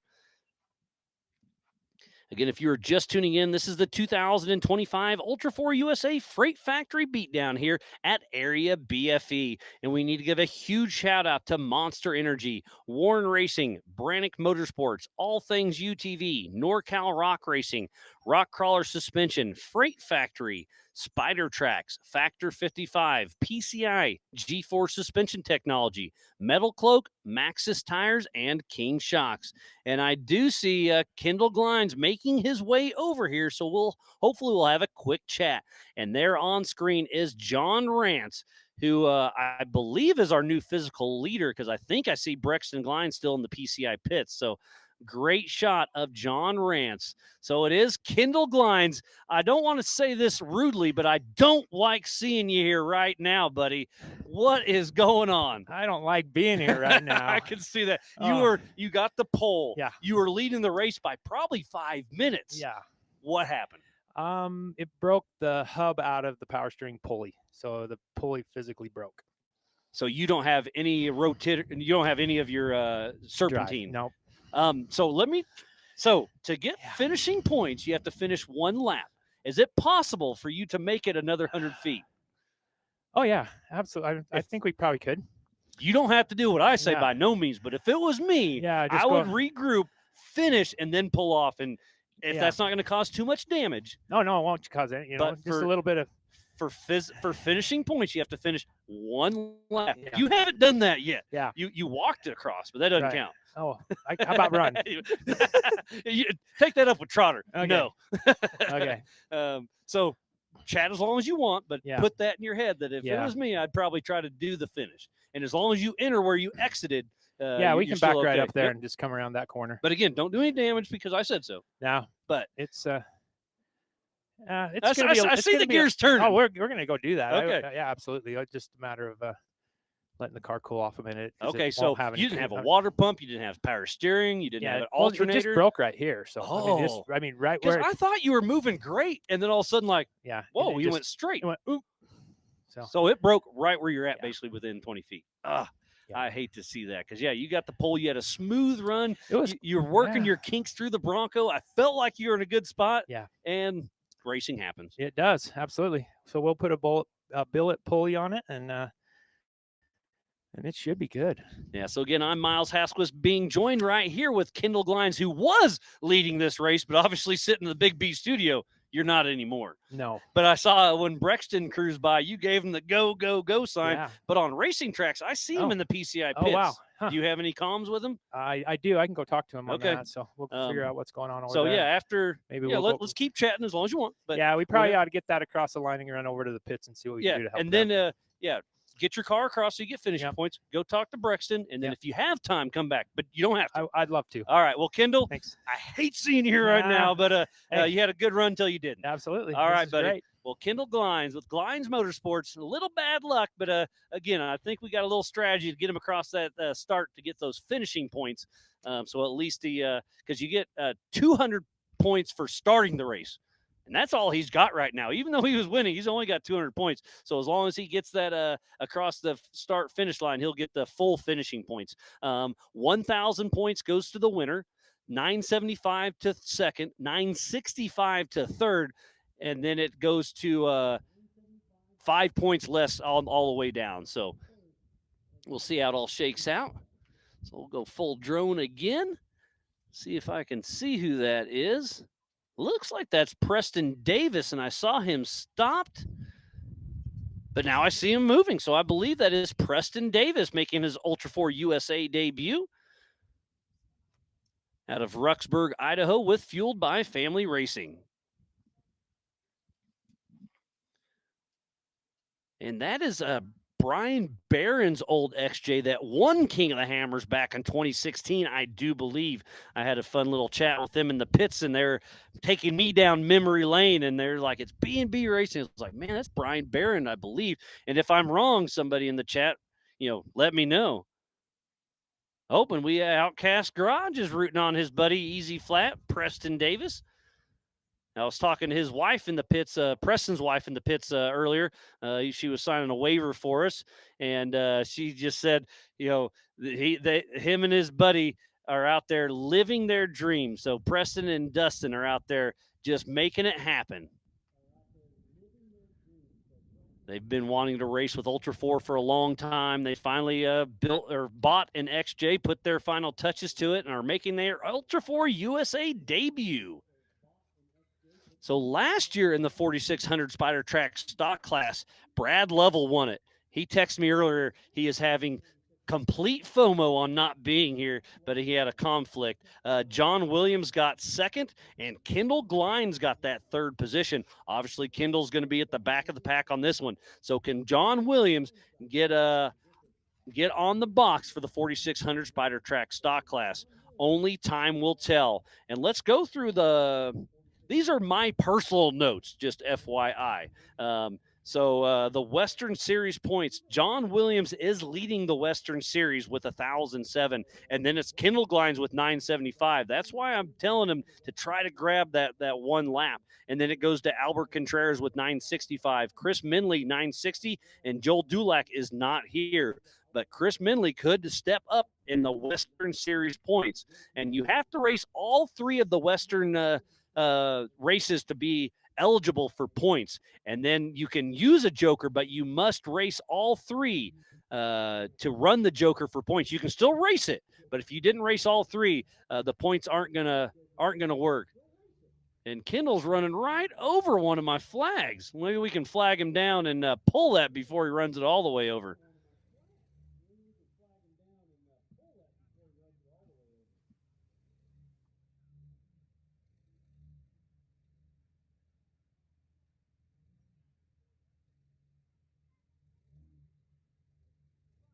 Well, it's too late now. Kendall's got the PCI flag all tangled up for us. Dang it.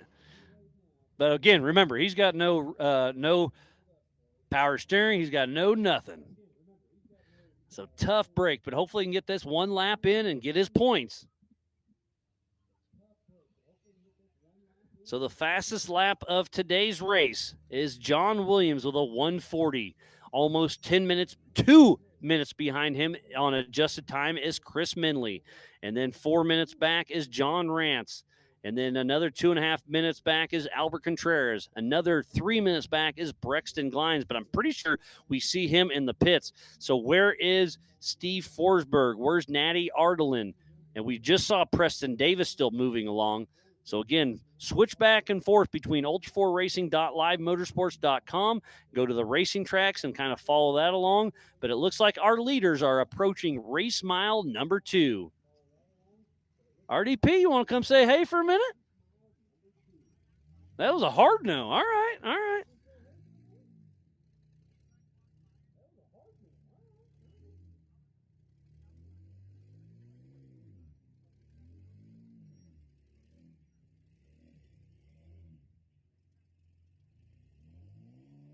Well, I tried talking old RDP in it, but he gives me a hard no. So, but we still see him. You can wave to everybody. He's the guy that runs all our social media, helps me a tremendous amount behind the scenes with all the tech stuff. I've got it down to where I can set it up and all that, but he helps me a lot, and he's been a good friend of mine for a long time, and he is a true hero of Ultra 4 USA. He does a little bit of everything. So we do see Kendall Glines crossing the line. Let's see. Yep. So Kendall Glines with a 47-minute lap, but I believe that gets him his finishing point. So I'm glad he came over and chatted with me, and we got that covered. Oh, there's Tara. How are you doing? You want to say hey for a second? You don't have to. RDP told me no. So we have Tara Hunter that helps us with King of the Hammers and everything else. How you doing? Good. It's nice to be here today. Y'all have some great weather with these cars out here. I mean, aren't you always here? You're a Moab resident. I am. I love living out here. We get to drive on these rocks all the time, but it's a pleasure to see when the race cars come to town. Oh, 100%. It's absolutely beautiful out here. And I do see Forsberg and Natty coming through. So glad to see them coming into screen. You can see them on the bottom left. That's Steve Forsberg and Natty Ardelin. I love it. It seems like they're always coming in pairs of 2, Yeah. so they're constantly defending their position as they go through this course. And both of these are their Ultra 4 USA debuts, so they're finding out what Ultra 4 is all about. So it'll be interesting to see them. They go around the Maxis Leap, but they're about to hit the Brannick drop. We'll see. Forsberg's getting his line. He's going to back up. The further driver's side you go, the nicer the fall is, because it's still a fall. Oh, yeah. Oh, yeah. I saw some footage from 2 days ago, I think it was, or yesterday, where somebody didn't quite go far enough and flipped over. That's always fun carnage for the spectators to see. Not so much fun for the driver, but It's all part of the game. absolutely. And Natty, he was broken out on course this morning. He came up to me and said, hey, I'm broke out on course. When can I go work on it? I said, well, practice ends at 11. Drivers meeting starts 11, so be there for the drivers meeting and then go out on course while we're qualifying because it's clear. So he did that. Glad to see him get a trail fix, and he's back out here racing. Awesome. That's what it is. You got to keep going because you really never know. Just because you break one thing doesn't mean you have a disadvantage. Everybody behind you could break something as well, or have any type of problem out there. So you never give up. You just keep pushing forward with off-road racing. 100%. So I see Rory with Trailmater Off-Road Recovery walking over, seeing if he needs to give Kendall Glines a hand, and I think he would take it. Oh, yeah. Rory loves the off-roading sport. We're lucky to have him here in Moab helping out with races and just off-road recoveries in general. Yeah, I heard him take a phone call a little bit ago saying, hey, sorry, I can't come help you. I'm at the Ultra 4 race, so maybe tonight later we'll see how recovery goes. But that's his full-time gig. He's out here, and he does some pretty cool recovery. Again, the Trailmater Off-Road Recovery YouTube, he's got some cool stuff on there. Check it out. Man, stuff you've never seen. You would never even think people could wreck in some of the ways that they do. It's quite entertaining. I asked him if he had a helicopter like we use at KOH. He said not yet. He likes doing it the old school way. Yeah, and Rory would like to try to do those KOH recoveries and compete with the helicopters. I do know that. He's over there shaking his head at us. Big smile. He's got mad skills for sure. Oh, 100%. So Natty is still making his way. So Natty, Artelin, and Steve Forsberg heading out on lap number 2 of 3. Let's go back to racing tracks. Looks like our leaders just updated as I zoomed in. They're almost at race mile number 3. So they still have some pretty gnarly stuff until they get to basically race mile 4. And I'm not going to call it easy, but from race mile 4 to here, it's the easiest part of the track. Yeah. I saw some of the drone footage before the races it even started, just a preview of the course, and the quality on the drone cameras is insane. It really made you feel like, okay, if I was in a car, this is what I'm going to see. This is the depth and the height of these rocks. And man, it's a rough course out there. Oh, you're with Preston Davis, right? Oh, yeah. That's your husband, right? Okay, all right. So over here rooting them on. You excited? You nervous? I got you. You want to come say hey? Perfect. Well, Tara, good. Yeah, you're too early. Good to see you. Sorry, buddy. Good to see you as well. Yep. Keep Good to see kicking you. butt. Thanks. And yeah, we'll see you around. Absolutely. Thank you.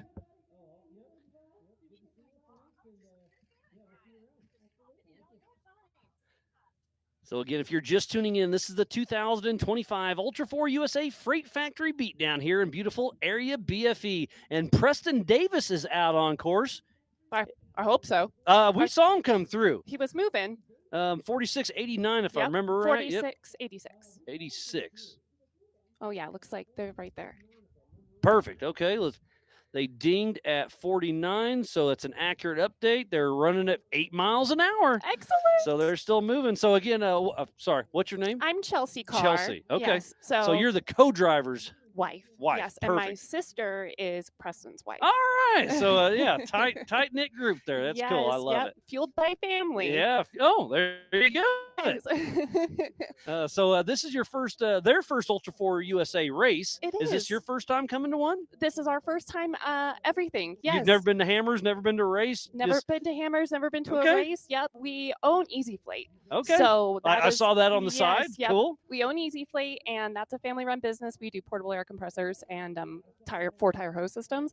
And it started as like a little freak accident, and where it went viral on TikTok, and all of a sudden we had like a business coming out of our garage, right? And that's cool. I love stories like that. It's really cool. I'm the oldest of 4. We employ all my siblings and their spouses. Wow. And I've heard of it. I just haven't followed it too much. No so worries. I'm glad to hear that story. Yeah, That's it's cool. really cool. But it's cool because Easy Fleet's grown enough to be able to make this dream come true for them. Yeah, we were chatting in the pits, I guess, a couple days ago now. And yeah, you said you guys have been following Ultra 4 and King of the Hammers for a while, and they love it. They want to do it. And now they are doing it. So I love it. Doing it. They literally watched KOH last year, and they were like, we have to do this, something, and my husband was like, I think Easy Fleet's big enough that we can like fund it now. Like we can fund it. At least the stock car. Start small. Exactly. And we learned how to wheel on XJs. Okay. And so they found this XJ for sale. It was a King of the Hammers winner in 2016. You said Brian Barron? Yes. Yep. And Ryan Etter was the one who had built it.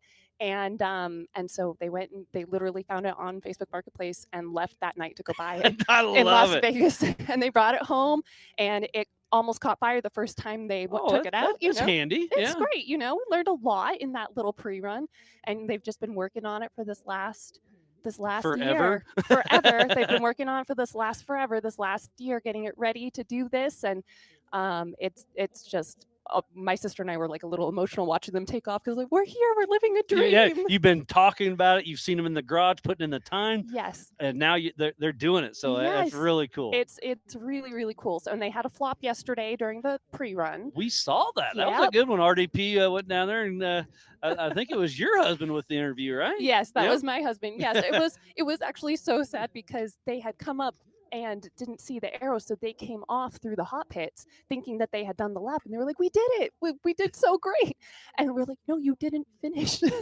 So they had to get back onto the lap to finish this part, and that's when the flop happened, right within sight of there they are.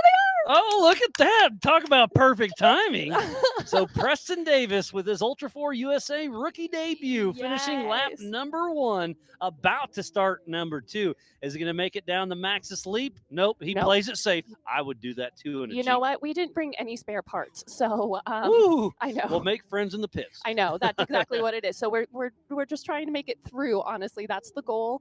I'm wondering if they had a flat tire and that's what stopped them earlier. Yep. That's a different tire on that front end. So that's exactly I can see the bead lock ring. Yep, that's exactly what stopped them. So that's going to happen. Yeah, we brought 4 extra tires from an old XJ that don't match this at all. So so it's going to be interesting. We're going to have to switch out, and we're little baby racers. We're just figuring it out and having a good time. But you're out here doing it, and that's what it's all about. And I love your story because Ultra 4 has built a great name for themselves. Yeah. But I still love the small town group that comes out here and does it. And the average Joe living the dream during the Overman Challenge. Yes, it's truly just incredible. And we're so grateful that we got this little legacy Jeep that they had spent so much time working and building. And it comes with this amazing legacy that it won KOH, in 2016. And we were able to connect with the original racers and builders of it. They found us on Instagram. That's awesome. And they reached out. We were able to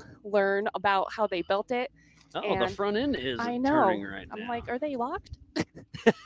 Go down there and yell at them. Hey, lock. Come on, Chaos. There we go. Oh. The front end is turning now. Yeah. Little momentum. We named the Jeep Chaos because truly chaotic.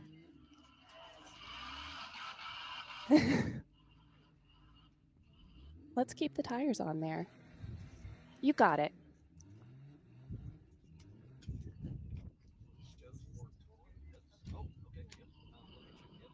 Momentum. Oh, yeah. All right. I'm killing it.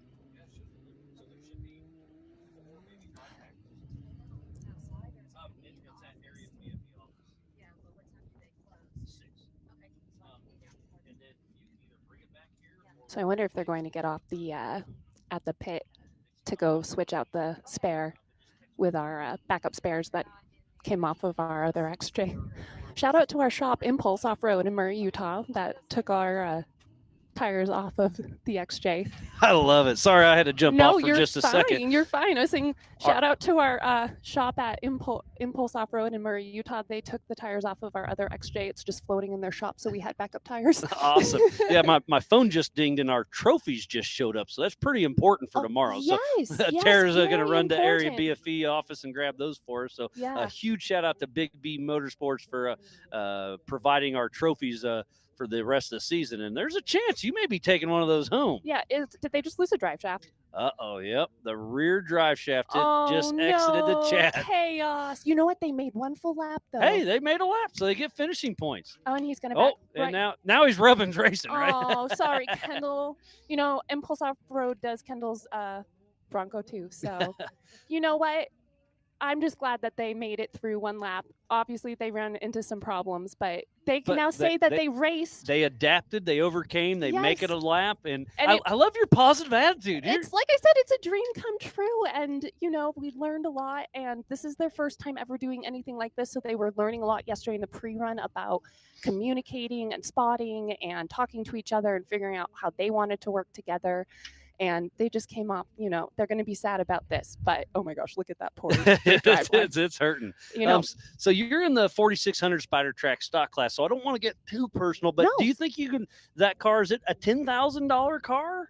We paid $15,000 for it. 15, and then you've TLC'd it. So Yes. for the average Joe back home, that's still cheaper than a brand new UTV. And So we bought it with the full certified roll cage in it. Okay. It has the 4-liter engine, but it's stripped and stroked out. All right, So it's sweet. a little beefy. And then it does have King Shock Racing shocks that have Okay. been fully tuned by King. that So makes a big difference. It came very much ready to race, which was great and worth Okay, every penny. 100%. So And then you guys TLC'd it, we massaged it. and- TLC'd it. We had to. There's my sweet husband. Yeah. Oh, you could look at the carnage. Maybe they could just strap it in. Yeah, That's- tough break. We've there. lost that driveline once before, so Yeah, well- I probably jinxed it because I said we didn't bring any spare parts, and then I lost the driveline. So sorry. All good hope. And here comes our race leader of John Williams, physically out front. We'll see how it shakes out on adjusted time. Oh, on adjusted time, he was our adjusted time leader, and he's still physical. So it's looking good for John Williams. So the white flag will be out for John Williams. He's killing it. Is he going into his third lap? Yeah, he's finishing number 2, heading out for his third and final lap. Just cruising and cooking. Hey, Trotter, white flag is here. Trotter, white flag. Trotter, white flag.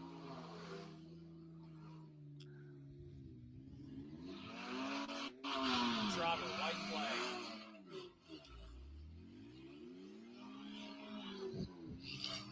Oh, man, this is getting exciting. And look at this. Albert Contreras and Brexton Glines. So physical 1, 2, 3 are all out here and running strong. So this is going to be a close finish. They've been averaging right around a 30-minute lap. So the race, the checkered flag should come out in about a half hour. You guys just finished your first lap. Congratulations. Thank you so much. But It's you okay. did it. I It's love okay. the positive We attitude. You're did it. excited. We learned, and now we're going to go back to the drawing board and come with spare drive lines. next time. 100%. Yep. And, we had a great time, and we're grateful for everyone who helped us get here. All of the people were so nice here and helping us out, and you've been great. So thanks for letting me come chat. Oh, I'm glad to have you. Yes. All right. I'll let you get back to All it. right. I'm going to go So, check in on the. 100%. So tell Preston or your husband to Yeah. come chat with me will. tomorrow if they want, or even today. I'll send them up because Perfect. I think they got time. they're just going to be looking at that poor drive line. Yeah, Aw. so send them up. Okay, I will. All right. And All right. remind me the name? I'm Chelsea. Chelsea, yes, I was close. Yes. All right. All right. Thank Well, you so Chelsea, much. thank you. Yes.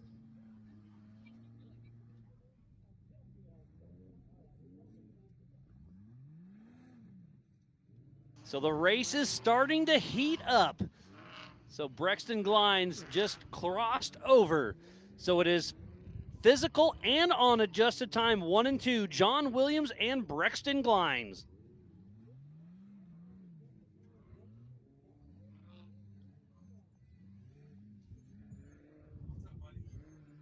Oh, look who we got joining us in the Big B studio. We have Mr. Brendan Thompson hopping in for a quick little chat. How are you doing? I'm doing good. You're doing better than you were last night. Yeah. The we're power good. steering pump, you got it fixed? Not mine, my kids. Well, Yeah, but that's it's his, yours. That's his problem. Oh, that's his car or your car that you let him drive? Don't lie to me. No, I don't have any cars. He has them all. All right. Oh, he's even got the the Yeah, he's just the lets single me, seat? he lets me Okay. use it. For sure. something like that. But yeah, you qualified well today. You were in top 5, right? Yeah, I ended up second. Second. Okay. Sorry. There's Got beat by a Razor. I wasn't gonna know. bring that up, but I'll if bring you it did. up, but it's all good. It's But yeah. on an 8-lap race, it's gonna be tough for him to keep that car together. I personally think. Yeah, I think especially we're running no spare. Yeah. Uh, Well, we'll see. And not taking anything away from Cole. He's a great driver. It's an amazing car. But 8 laps, 5 miles apiece of Moab, this place is gnarly. yeah, and basically having some big cars behind you that are Double the weight? double the weight. I mean, I think he's running what, a 37? Yeah, 37-inch tire. I got a 42. You said 43 yesterday. It measures out to 43, but it's big. Especially when you're on the throttle and you're Yeah, getting spun up. They're massive tires, so coming through the rocks is going to make it a big deal, I think, with those guys. So they are a little bit skinnier, nimble. So there's a few spots where he does have the advantage to kind of sneak around some rocks. But to your point, the big tires, you can go over the rocks. Yeah, you just float through them. It's like the rocks weren't even there. Yeah. And he has to drive it, but I mean, that's a fast little car. So. It's fast, and he can turn it all the way up to like 465 horsepower. I think he dumped it down to like 350. Thanks. But and you're running, if I remember right, 758. 800, yeah, we'll say. Okay. It's a 490. So I mean, you're double the horsepower, but you're double the weight. So I guess power to weight's fairly similar. I mean, triple the weight, maybe. Yeah. Okay. I mean, Are you? Yeah, we're like 5,000 pounds. I'm gonna guess him at 2,500. Maybe less. You think? Okay. That thing seems light. Okay, it's light and nimble, and this is us just BSing. I don't know. Yeah, I mean, it's going to be a fun one, though. It's going to be fun out there chasing them a little bit. So. And how cool is it out here racing with your son? You're racing separate. I asked if you were co-driving. He told you no. Yeah, he booted me out of that seat. So, which is okay because he wants to get his time in, which is good. So, and he doesn't want a co-driver. So, which I'm not sure if that's a good thing for him or not. Do you want a co-driver? Wow. Depends what she looks like. Because he's in a single seater, so it ain't gonna fit very good. Yeah. I'm not gonna have anyone around here co-driving with me. Cameo. He didn't mean that. It was a joke, right? Yeah, she'll probably kill me on that one. So, but yeah, it's gonna be a fun one. So yeah, but you got those 42 Maxxis tires, and I think you do have a huge advantage with those, and we'll see how it shakes out. Yeah, they're gonna be solid. I mean, obviously they floated through a lot of these rocks like it was nothing, so it's gonna be and they're a tough tire. Yeah. Sure. So how did pre-running go for you? Obviously, qualifying went excellent for you. Yeah, I ran the race course once. Did a lot of the qualifying course, and then Austin and I did it back to back. He was following me through some of the courses, and we just it's gonna be good. I think and then he blew a power steering pump. We got it fixed. Yeah. So. The new power steering you put on, you feel pretty confident with it? Yeah, we got one from Goodall's, and they actually had the trophy truck pump that we needed, so we were able to get it in there, and they saved us on that one. So. And that's what we were just talking about that with Rosie, with Maxxis, of the Ultra 4 family is so tight-knit that if somebody needs something, you just start walking the pits and be like, hey, and they're like, yep, I got one. And they're like, they don't even think about it. They hand it to you. We'll figure it out later, right? Yeah, it was funny because we were. I bet you haven't even paid for it yet, have you? No. Yeah, I mean, you'll just replace it later. On my way here, they reached out to me to see if I could pick up some AN fittings. And I was like, so I'll pick them up. Scratching backs. I'll pick them up from Summit. And then picked them up on our way here, got it to them, and then obviously we needed their help. So they had it, and we'll get them a new one back. And then so I think you're getting the better end of the deal. You're buying AN fittings and getting a power steering pump. Yeah, and that's I do that every day. All day I'll trade it. All day. So, but no, I'm sure you guys will make it right. But again, it's just cool. It's just you don't even think about it. He needs you to pick up something. You need a power steering pump. Done. Yeah, and it was funny because I just had from the Stampede race. We had another Maxxis driver out there that needed a rotor and hat and a rotor. And I totally forgot about it. He goes, I got your parts here today. I'm like, oh, cool. Oh, sweet. Now I got a spare bag. Yeah, I didn't even think about it. And then he was like, they're back at your trailer. So it was good. That's awesome. I love it's fun. It's always fun. So we're looking forward to it. So Austin's going to be excited. So I'm excited to watch him race. Yeah. So you get to watch him race, and then he gets to watch you race. Yeah. That's our pit. So you're his pit and he's your pit. Yeah, and then obviously you'll have other buddies helping. But we got my brother-in-law Colton here, so he drives the truck. He's always the support for us. Nice. It's huge with him, so we got him out there. So I'll help him for Austin, and then when we're back here, Austin will help him, and then obviously we got Maxxis too. Yeah. And then whoever else is in the pit. At King of the Hammers, I'm in the pits a lot, and that's one of my favorite things. Is somebody pulls in and 3 or 4 pits down, they all run and they stand back. Do you need anything? And they just don't want to get in the way, but they're there to help. I love it. Exactly. So that's what's going to be great about it. So. And you're driving that UFO chassis that your brother Joe Thompson designed, and you finished out. And man, it's one of my favorite cars. I love that thing. Dude, the thing's an amazing. It's a beast. Yeah, it really is. It gets put to the use, and obviously he has a lot of good drivers in him. So. Oh yeah, the Gomez brothers that were supposed to be here, but you're not. Yeah, which sucks. I know. I wanted to see the battle. You want them all here. That's what's great about it. It's like everyone's. it's like we have a good field. Yeah. And it's a good car count. So, but it would be better with 3 of those guys. 100%. Yeah, I 4 of mean, those I think guys. you guys are sniffing the 20 car count. Yeah, I think so. So, yeah, if we would have had the 3 Gomez here, it would have been pretty wild. And it's Yeah. still going to be a great race. Not taking anything away from it, but Yeah, I mean, all these guys with big motors, and still it's going to be crazy.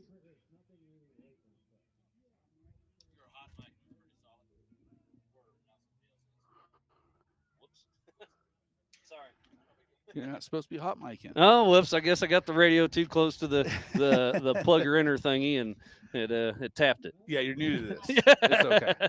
I'm the audio guy. I'm the switcher thingy, and the talker guy. So it's working the out. swizzle stick and everything Yeah, else. yeah. You want to try it? No, what are we looking at here? Hit that. Let's see. Boom. Full screen us. Look. Oh, look man. at that. You're a magician here. Yeah, something like that. And we can go this button. Full drone. Look at that. Oh. Who do we got there? That's John Williams, our physical race leader. He's what? That's awesome. Ultra 4 Yeah. Tech Department. No, that's RDP, but he's out running around doing the real work. Oh, no, he's not. He's sitting back there. He's sunbathing back there with him right now. No, he's sun baking. Yeah, pretty much. It was hot out there. Oh, it's warm. Yeah, it's crazy. So So let's talk. I've been talking strategy. So you're running a 5-mile lap, 8 miles in total. That's a gnarly. That's a gnarly race. How hard are you going to push the first half of the race? Because you're starting second, so you need to push so you don't get caught. yeah, it depends what gets in my head because Okay. I really want to catch cold. Yeah, and that's almost dangerous because you want it, you're tasting it, But you push too hard, Yep. then you get into you a blow situation. a corner or something. And it's like depends on how much you pre-run. I mean, I forget half the course anyway when I'm out there and I'm by myself.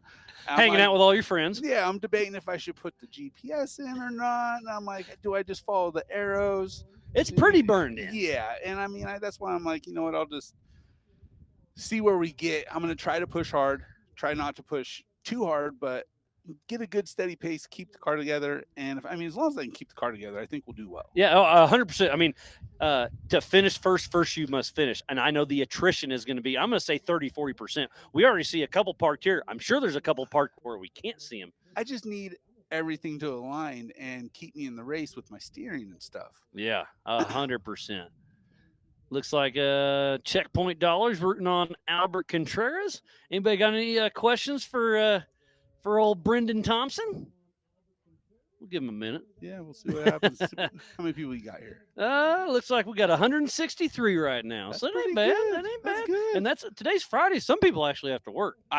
Yeah, that's what I was thinking. I mean, not you. No, well, I am working. I forgot about that. That's I what actually gotta cell work. phones these days. I'm Yeah. working. What are you doing?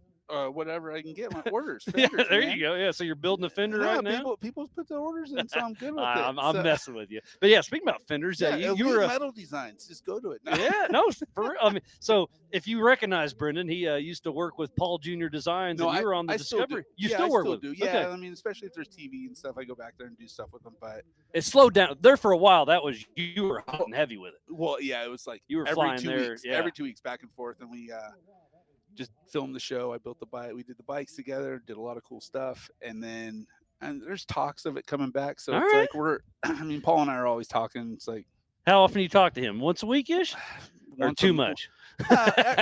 every few weeks we Yeah, talk, okay, but good. it's good. We still got a good relationship. So if he has a build, I go back there and do it. Yours goes. Yeah, Cool. He just sold a car out in Barrett Jackson. Oh, rad. So it was a pretty cool car. It was a Zephyr. So Sweet. it was neat to watch it. He Yeah. was in his own. He was like trying to battle with because Jesse had a car that he just sold, and he was trying to his Zephyr. He's The like, I want- one-upper. Yeah, pretty much. Oh, yeah. He's like, as long as I get $1 more, I'll be good.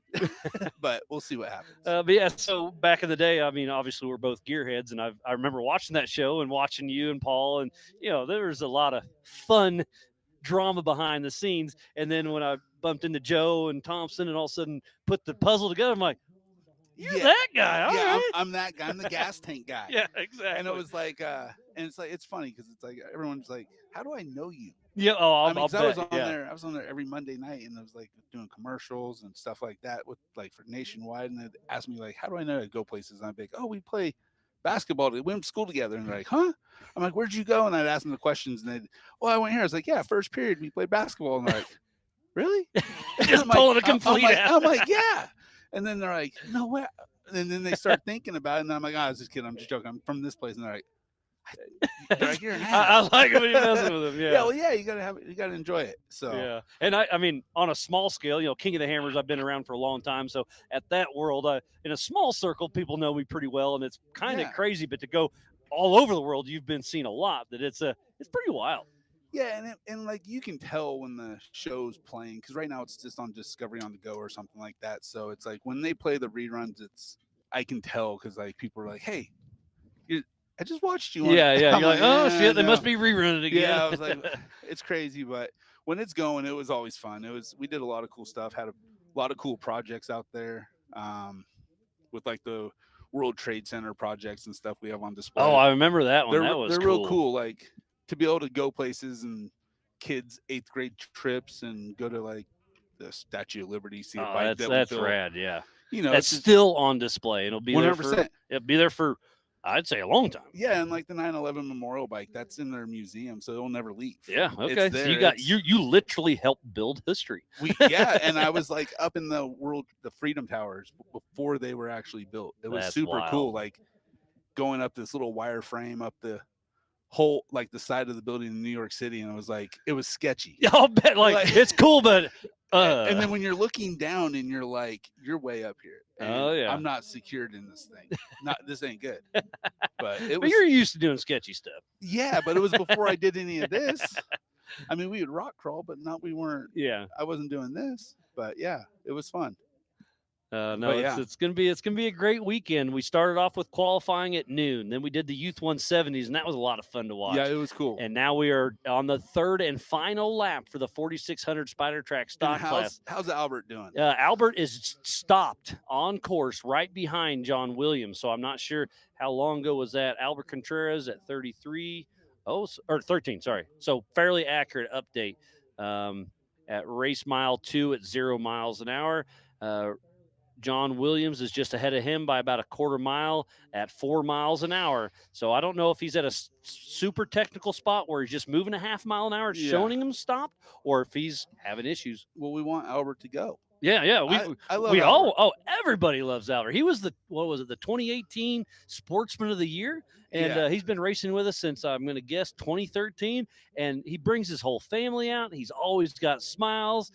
He's just one of the great. I mean, I love Ultra 4. I've been around a long time, and I love everybody. But like you're saying, Albert's a great character. I'm a fan of him, so I like watching him. And he's always putting it down. And I remember being at one race. I think it was Ridgecrest. He took a pretty nasty tumble. Ridgecrest! I was there for that race. Yeah, that was crazy. During qualifying. I think. Yes, yeah, it was nasty. And that was still this Jeep. I think he's replaced probably everything on it, but it's still the same Jeep. Exactly. And he's been racing it for a long time.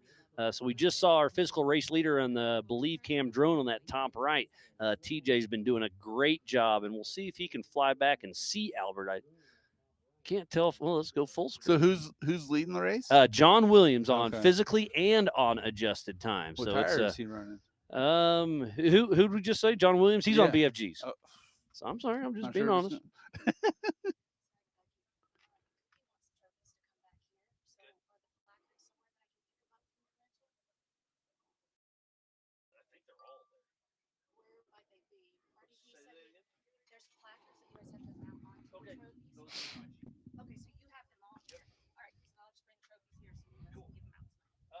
There's no trophies tonight, is there?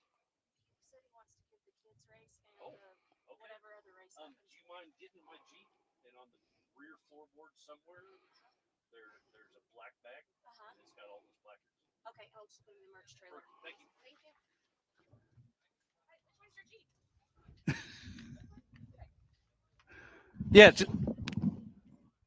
Check.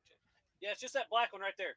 Thank you. You're a little bit of everything. Oh, shipping and logistics. I don't know. Just trying to. But you want to be a fuel guy? Okay. Yeah. Maybe down a ball. I'll do that. No, I'm thinking here. Maybe. Maybe. I mean, I'll do anything. Yeah. I'll get the wrench out. Okay. Sweet. I'll beat you. Yeah, with that, it. that works. That works. Yeah, the Ultra 4 team is amazing. We all, it's just kind of get in where you fit in. I mean, Goodby's obviously the big boss man, but he does a little bit of everything. Jeremy Dickinson, Abe Gonzalez, Ryan Del Ponte, Pam Hall. I mean, we Brian Trotter. Yeah. We got a great team. It's a small team, but we make it work. Yeah, you guys definitely make it work. You guys are killing it, doing back-to-back races. Oh. It's nuts. That's It's killing time- us to kill it, but we're having. I'm still having fun. I will tell you. Yeah, it's good because you guys are trying to build the sport back in. Yeah, yeah. Get it strong. I mean, it's like, I it's get had it. its hiccups. You know it. I know it. Everybody knows it. But I feel like we got some good traction, and it shows here at Moab. We're just shy of 80 racers. So, Brendan, you're part of it. Thanks for supporting us. Yeah, I mean, we appreciate having the races. Yeah, you I mean, know? without us, you're not racing. Without No. you, we aren't putting on races. So it's a team effort. Yeah, and I mean, obviously, you guys aren't killing it money-wise. So we are not. We're on a budget, but you guys we're are making it happen. Yep. Yeah, exactly. And again, Dave Cole, we can't do it without him. He's still supporting us 100%. The crazy man that he is, he developed this back in 07, and look And we where wanna it's thank came. him for Oh, 100%. Dave Cole is amazing. 100%.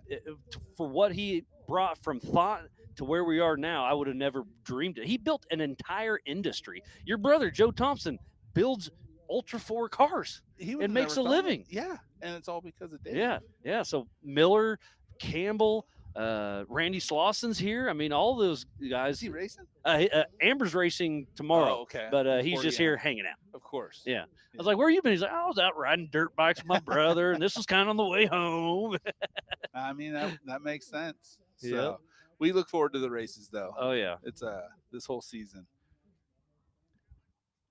Gonna zoom in a little bit more. That's a Bronco. I can't tell. That may be.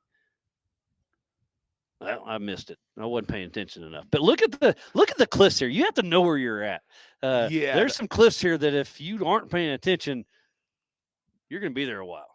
Yeah, especially that one with the danger on the right drop. Yeah, Did you missed that. We put a lot of dangers there for you. Yeah, you got a lot of dangers in the front section Oh, yeah. too. I mean, it's but to race here, that's what you got to have. I mean, it just is what it is, and it is dangerous. Racing is dangerous in general, but we try to make it as safe as possible. And you guys are putting on one heck of a show. I mean, I've raced this race 3 years now. And, Yeah. I think this is my third time being here. Is it? Yep. This will be my third time. The first 2 years, I think I broke. Well, let's not repeat I that. landed upside down in my UTV, and then had drones hovering over us. I had Austin in the car. That's probably why he didn't want me co-driving with him anymore. no So doubt. he said go right, and I went left or something. It was wrong. I can't tell. I think that may be John Williams, our physical race leader. Nice. I see some blue on it for sure. So that's got to be him. That's got to be John Williams, our physical race leader on his third and final race, or third and final lap of this race for the 2025 Ultra 4 USA Freight Factory Beatdown here in beautiful area BFE. It looks like he has a pretty good lead. Yeah, no, it's looking good on tracker. Oh, on tracker, it's showing super close between him and. Still new to this stuff. Oh, hit the wrong button. Yeah, I would definitely lose that one.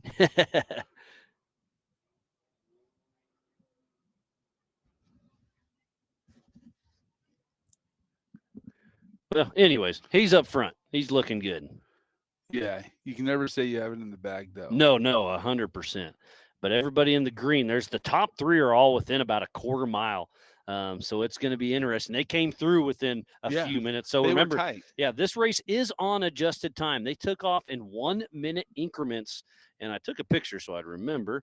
So is that how it's going tomorrow too? Yeah. Yep. Nice. Yeah. I think you guys are at 30 seconds because there's Of so many. course, yeah. Well, there's just 30 seconds. Yeah. Yep. 30 Yeah. seconds. So Kendall Glines took off the line first. He's out. Brexton Lines took off second. So John Rance took off third. Albert Contreras fourth. Minley in fifth, and John Williams in sixth. So if John Williams crosses first, he's got it in the bag because he's ahead of John Rance and Albert Contreras. Okay. So we'll see. You never have it in the bag. Nope, So- no, and not until not until that checkered flag flies. 100%.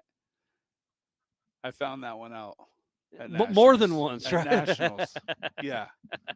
Thought I had it, but then I didn't. Oh yeah, Never enough. I've raced back in the day in UTVs, and there's a couple times I'm up front leading, and I'm like already thinking of the the $300 check I was going to get and where I'm spending it, and then I clip the I think tree. you jinxed me because you said, "Oh, he's got it in the bag."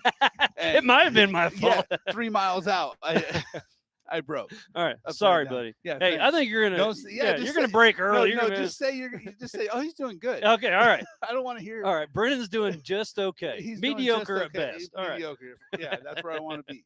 So. All All right. Well, I'm going to get back. All right. Well, it's Brendan, always a pleasure. Always a pleasure. Thank buddy. you guys Thanks for for doing seeing what it. you Yep. do. And thanks for coming So- to race with us. And come see me tomorrow. I Not will. during your race. I won't. All right. All right. All right. Brendan Thompson, 5150.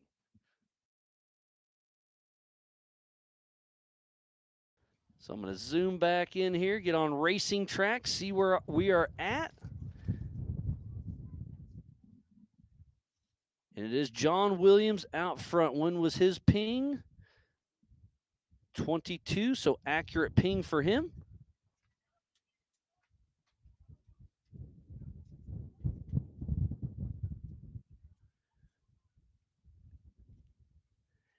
And then about 500 to 1,000 yards behind him is Brexton Glines with an accurate ping. Albert Contreras, accurate ping right there in the mix. And John Rance is still in the mix. So our top four are with all in, about a half a mile from each other. Maybe even a quarter mile. They're very close on racing tracks. Man, what a great, great race we have.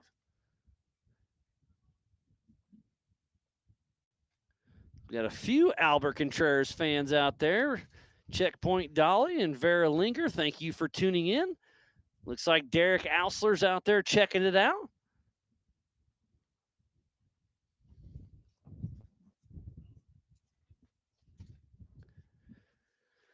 Again, thank you everybody for tuning in to the 2025 Ultra 4 USA Freight Factory Beatdown in beautiful area BFE. We need to give a huge shout out to Monster Energy, Warren Racing, Brannick Motorsports, All Things UTV, NorCal Rock Racing, Rock Crawler Suspension, Freight Factory for being the presenting sponsor of this race, Spider Tracks for presenting the 4600 race, Factor 55, PCI Race Radio, G-Force Suspension, Metal Cloak, Maxxis Tires, and King Shocks. So please support who supports the sport. Without all those amazing marketing partners, we would not be racing here today at Area BFE for the Freight Factory Beatdown. Looks like that's Chris Minley coming into screen, I do believe. In that old Toyota. Oh, and I hear somebody. Are our leaders coming in? I believe that's going to be the 4627 of Natty. We'll see if we, as they pop up. Yeah, I think that's Natty that's going to be coming up next looking at racing tracks. But our leaders are at race mile 3.5 of 5. And it's going to be interesting to see how it shakes out. TJ with Believe Cam doing an amazing job following everybody around.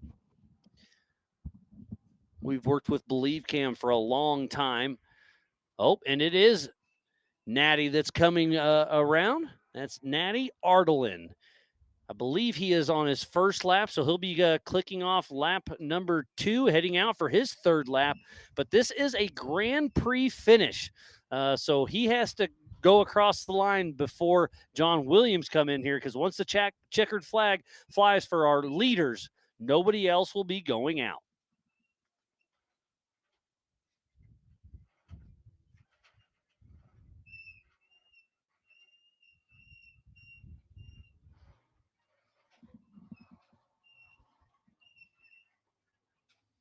So Natty Ardelin is coming through. We'll be grabbing his white flag out of Grand Junction, Colorado with Moab 4x4 Academy and his Land Rover with Falcon Tires, Barlow Adventures, making his Ultra 4 USA debut. But we have our leader of John Rance getting ready to grab the checkered flag. John Rance, number 4623 out of Logan, Utah with Crossfire Off-Road Racing and his Ford Bronco with BFG tires, Priority 6, Ford Performance, Fox, and Crossfire Off-Road. May win his second race of the season. He had a fill-in driver of his brother Nate Williams. So John Williams may be grabbing his second win as driver a record, but first time in the driver's seat. Brothers winning both in the Bronco this year. It's looking good. John Williams seconds away from grabbing the checkered flag for the 4600 Spider Track stock class here at the 2025 Ultra 4 USA Freight Factory Beatdown in Area BFE. And the checkered flag flies. Nate Williams, your unofficial winner on adjusted time and physical. I think he's got it. So until we dot our I's and cross our T's, it is John Williams winning the 4600 Spider Track stock class. And physical second behind him is going to be Brexton Glines. And Brexton took off 1 minute ahead of John Rance, so we'll see if there's going to be any adjusted time, and 2 minutes ahead of Albert Contreras, so it could be down to the wire.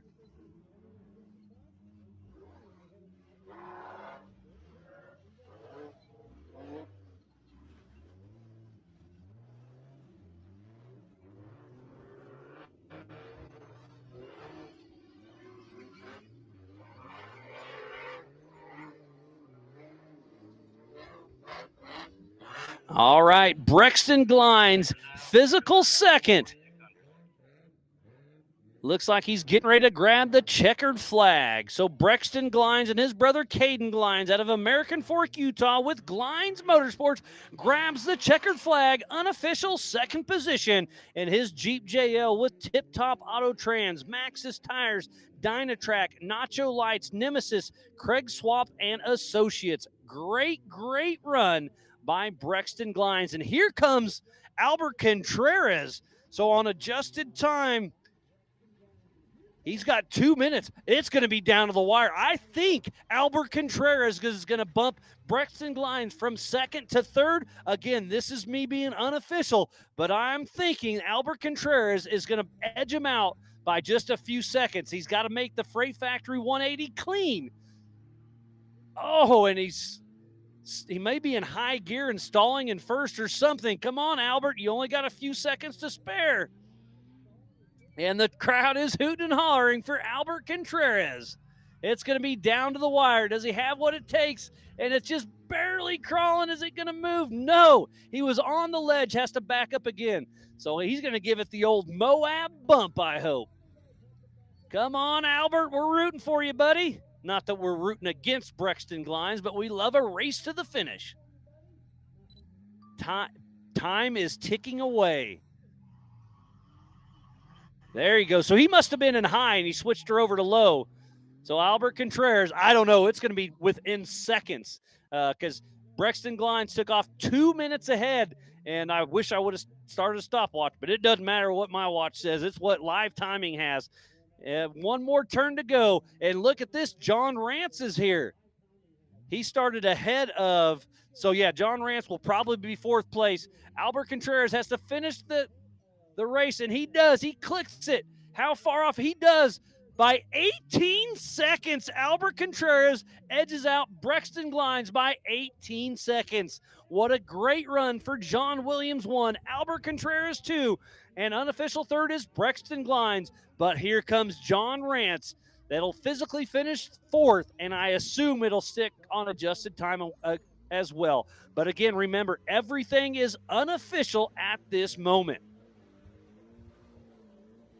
What a great, great run we have here for the 2025 Ultra 4 USA Freight Factory Beatdown here at Area BFE. What a beautiful day it has been. John Williams 1, Albert Contreras 2, Brexton Glines 3, and grabbing the checkered as we speak is going to be John Rance. What a great run. I love the stock class. I hope you guys back at home are having just as much fun as we are, and here on track at the track.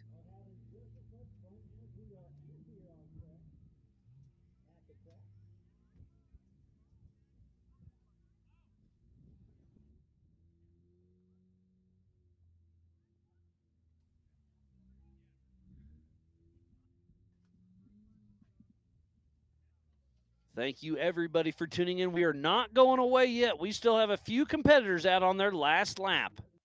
Well, it doesn't matter what lap they're on. They're getting the checkered at this one. This is a Grand Prix finish. So we are still waiting on Chris Minley, Natty Ardelin, Steve Forsberg. We know Kendon Glines and Preston Davis and Tom Biddle are out of the race. So we still have 3 competitors that are still moving. So let's go back over to Racing Tracks. Uh-oh. And it is Natty Ardeland at race mile 0.5 stopped. Not looking good for him, but it looks like Chris Minley and Zach Forsberg are still moving. They're very close to each other at race mile 3. So we have 2 competitors that should be here in the next, hopefully 10 to 15 minutes.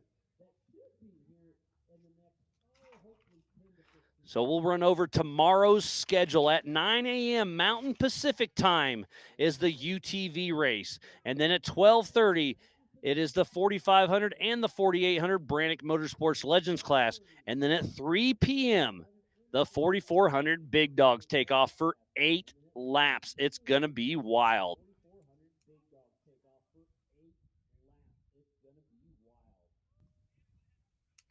It's been a wonderful day. Thank you for tuning in. And it's not over yet, but it's getting down to the pointy end. Natty is out there stopped at race mile 0.5, but we still have Frostberg and Chris Minley out there still running. So Steve Forsberg and Chris Minley. So Chris Minley is on the lead lap. Steve Forsberg is a lap down, so it should be, well, it's going to be. I think this is going to be, it's unofficial, but it looks like it's going to be John Williams 1, Albert Contreras 2, Brexton Glines 3, John Rance in that 4th spot. Chris Minley will get 5th. Natty Ardelin will get 6th. Steve Forsberg will get 7th. Kendall Glines will get 8th. And Preston Davis will get 9th. Again, unofficial, but looking at it, at everything, that's what it's going to be. Unless there's some issues, and we don't, hopefully there's no red cards. And hopefully all the trackers show everybody made a clean run.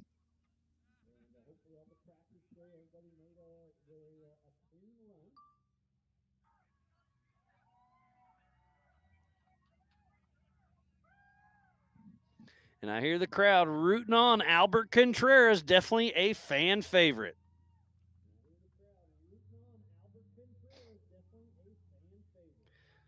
Looks like my buddy Caleb Thompson is tuning in. Ultra 4 New Zealand. Wish you were here too, buddy, but it looks like you're having fun back at home.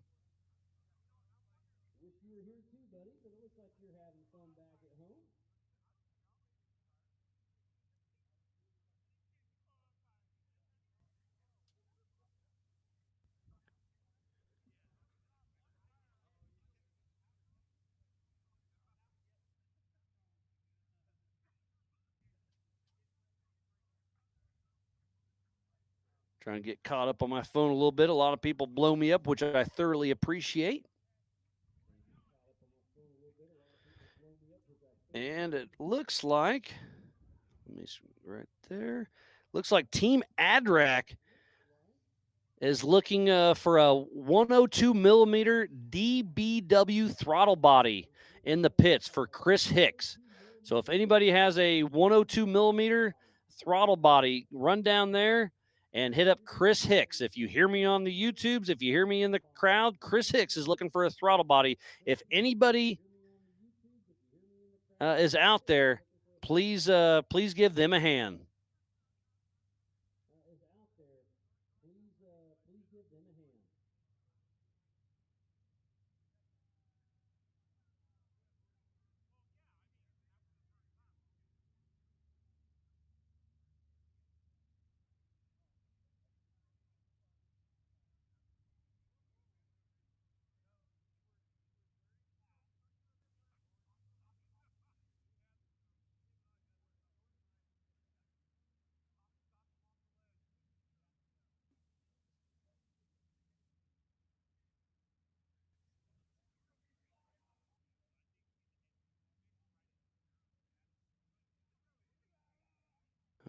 right. Well, we still have a couple competitors out there. We're waiting on Chris Minley. I do know Natty Arlen is stopped, and Steve Forsberg, I believe, is still moving.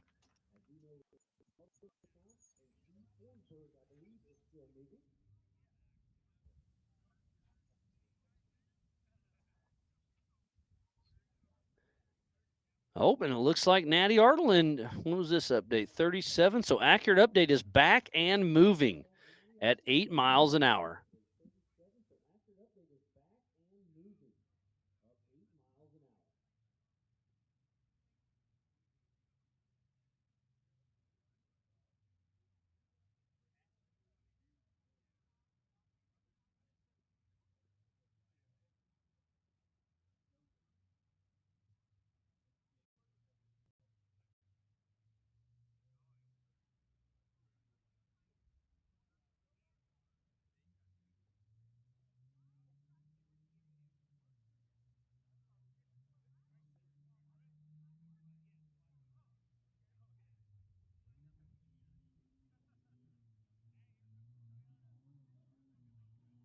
And here we go. We have Chris Minley coming in.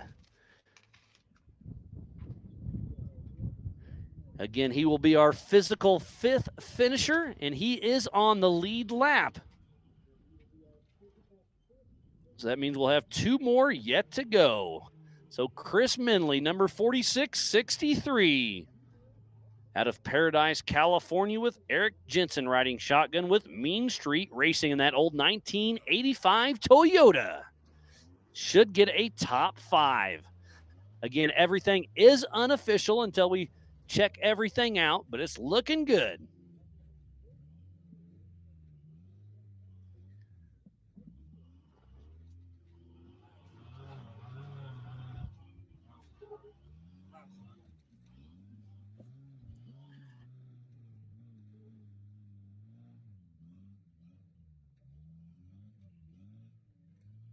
All right, and I'm actually getting an update from Lucas with live timing, and it looks like Natty got too hot.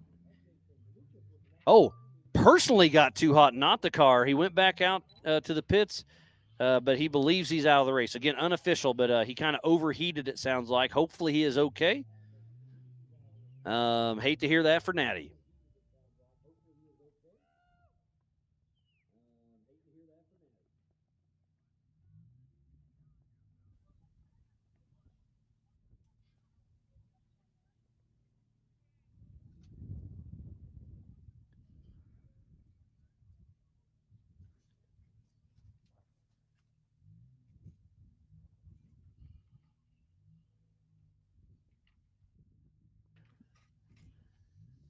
It's been a wonderful day. We started with qualifying at high noon, and then we went into the youth 170s, and now we are towards the end of the 4600 Spider Track stock class. It's been a great day. We still have another car moving, I believe. Yeah, we still have the 4632 of Steve Forsberg and Rick Prater out of Bountiful, Utah, with Hijinks Off-Road. They're at race mile 3.5 or so at 5 miles an hour. So I'll give them another 15 minutes or so before we sign off. I've got nothing else better to do. We got one more competitor yet to go. Hopefully he can make it in here. Again, I'm Miles Hasselquist, and it's been a great day.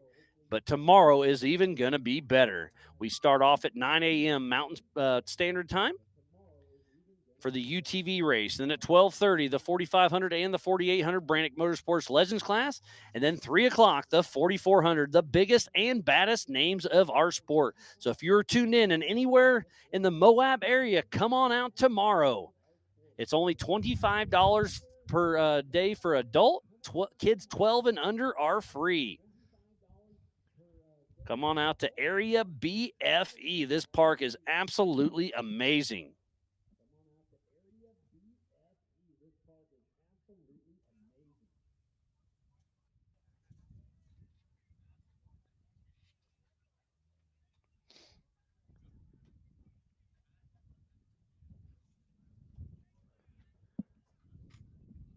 We still have a lot of racing yet to go this season. We started out the year in Roush Creek, Pennsylvania. Then we went to the NorCal Stampede. Then we went to the Crossbar Off-Road Ranch. We just left the Beach Bend Raceway last weekend. We're here in Area BFE right now. Up next is going to be the Badlands Off-Road Park in June 6th and 7th in Attica, Indiana. And then we jump to the AOE Park in South Pittsburgh, Tennessee, June 27th and 28th. And then we go to the Buffalo Chip Deering Bike Week in Sturgis, South Dakota, the first weekend in August. And then we go to the Vegas to Reno, August 13th through the 16th. And then we go into our Joker season. We go to Crandon, Wisconsin at the Big House over Labor Day weekend. And then the Joker for the East is back at Beach Bend Raceway during LS Fest, September 5th and 6th in Bowling Green, Kentucky.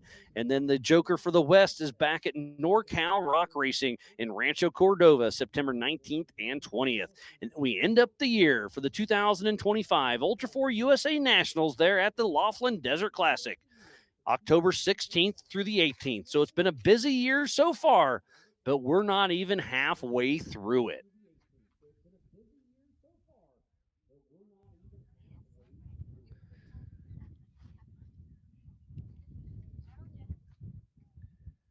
It's been a lot of fun out here. And again, we've had a great day. We've had a great week, but tomorrow is the day you want to pay attention to. We still have Zach Forsberg out on course, nearing race mile 4 of 5, so he should hopefully be in here in the next 10 minutes or so, moving at a solid 8 miles an hour with a ping of 4 minutes ago, so he's probably at race mile 4. And then once he gets to race mile 4, that's near Brittany Springs, Brittany Spears, sorry.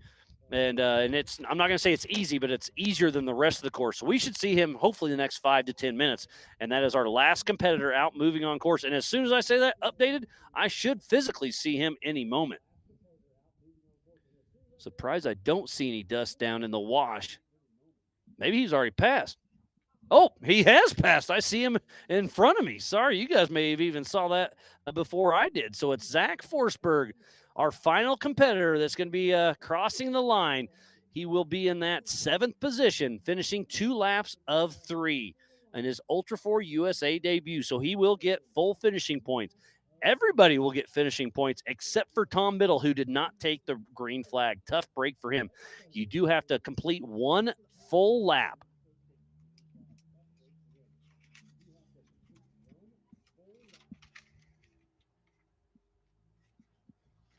So one more competitor to go is Steve Forsberg. So again, unofficial, huge shout out to John Williams 1, Albert Contreras 2, and Brexton Glines filling up that podium. And then in 4th spot is John Rance. Then it's Chris Minley, Natty Ardelin, and getting ready to take the checkered is Steve Forsberg. Our pole setter, who was leading this rake until he broke, was Kendall Glines in that 8th.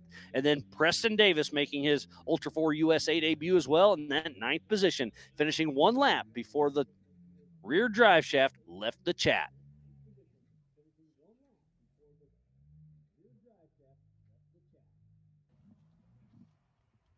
So Steve Forsberg, 1 more turn to go, and it'll be our last competitor, and then we'll sign off for the evening and be back tomorrow.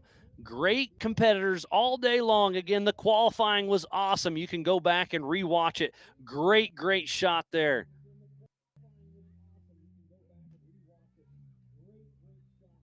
Well, it's going to be a great race tomorrow morning, so be sure to tune in. Again, this is the 4600 Spider Track stock class. And thank you for tuning in to the 2025 Freight Factory Beatdown here at Area BFE for round number 2 in the Western Series here in beautiful Moab, Utah. So from the entire broadcast crew here at Ultra 4 USA, I am Miles Hasselquist, and we will see you tomorrow morning at 9 a.m. Mountain Standard Time. Have fun, and we'll see you then.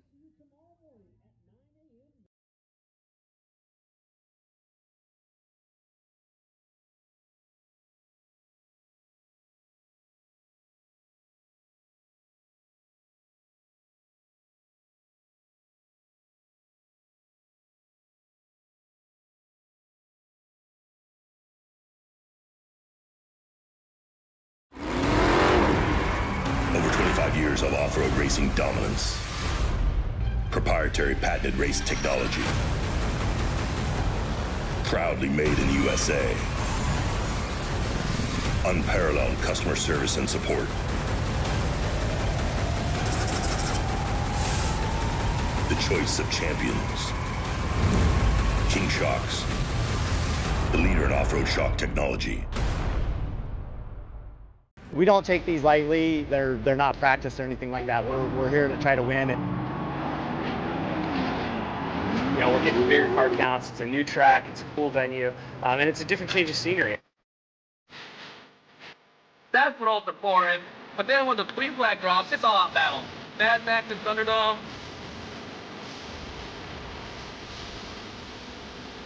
It's gonna be tough. Competition is the best of the best. For me, it's just a place to release some anger and have some fun with my kids, and it's like fist fighting in a goddamn race car. Four racing to me is a way to get out with friends.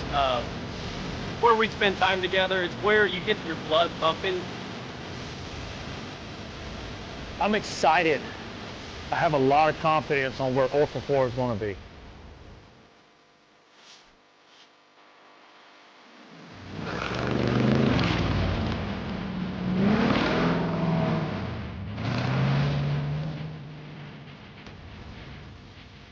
Ultra 4 is awesome. It's so much fun to do wheel to wheel with the guy next to you, especially in short course. And what an opportunity to be able to race side by side with like pro level drivers, drivers that have won K8 previously, OG drivers that have been in this for 10 plus years.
PCI Race Radios, the leader in off-road communications since 1972.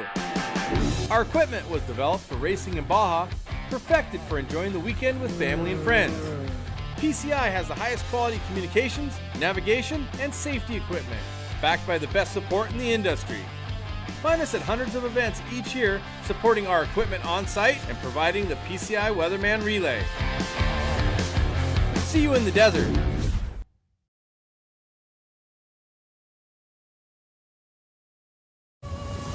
Tested and proven in some of the world's most rugged environments, the all-new Warn Xeon XD and XP line of vehicle recovery winches have arrived, redesigned from the ground up. Warn Xeon XD and XP represent the ultimate in performance and durability on the market today. You'll have the confidence to go farther, and most of all, go prepared.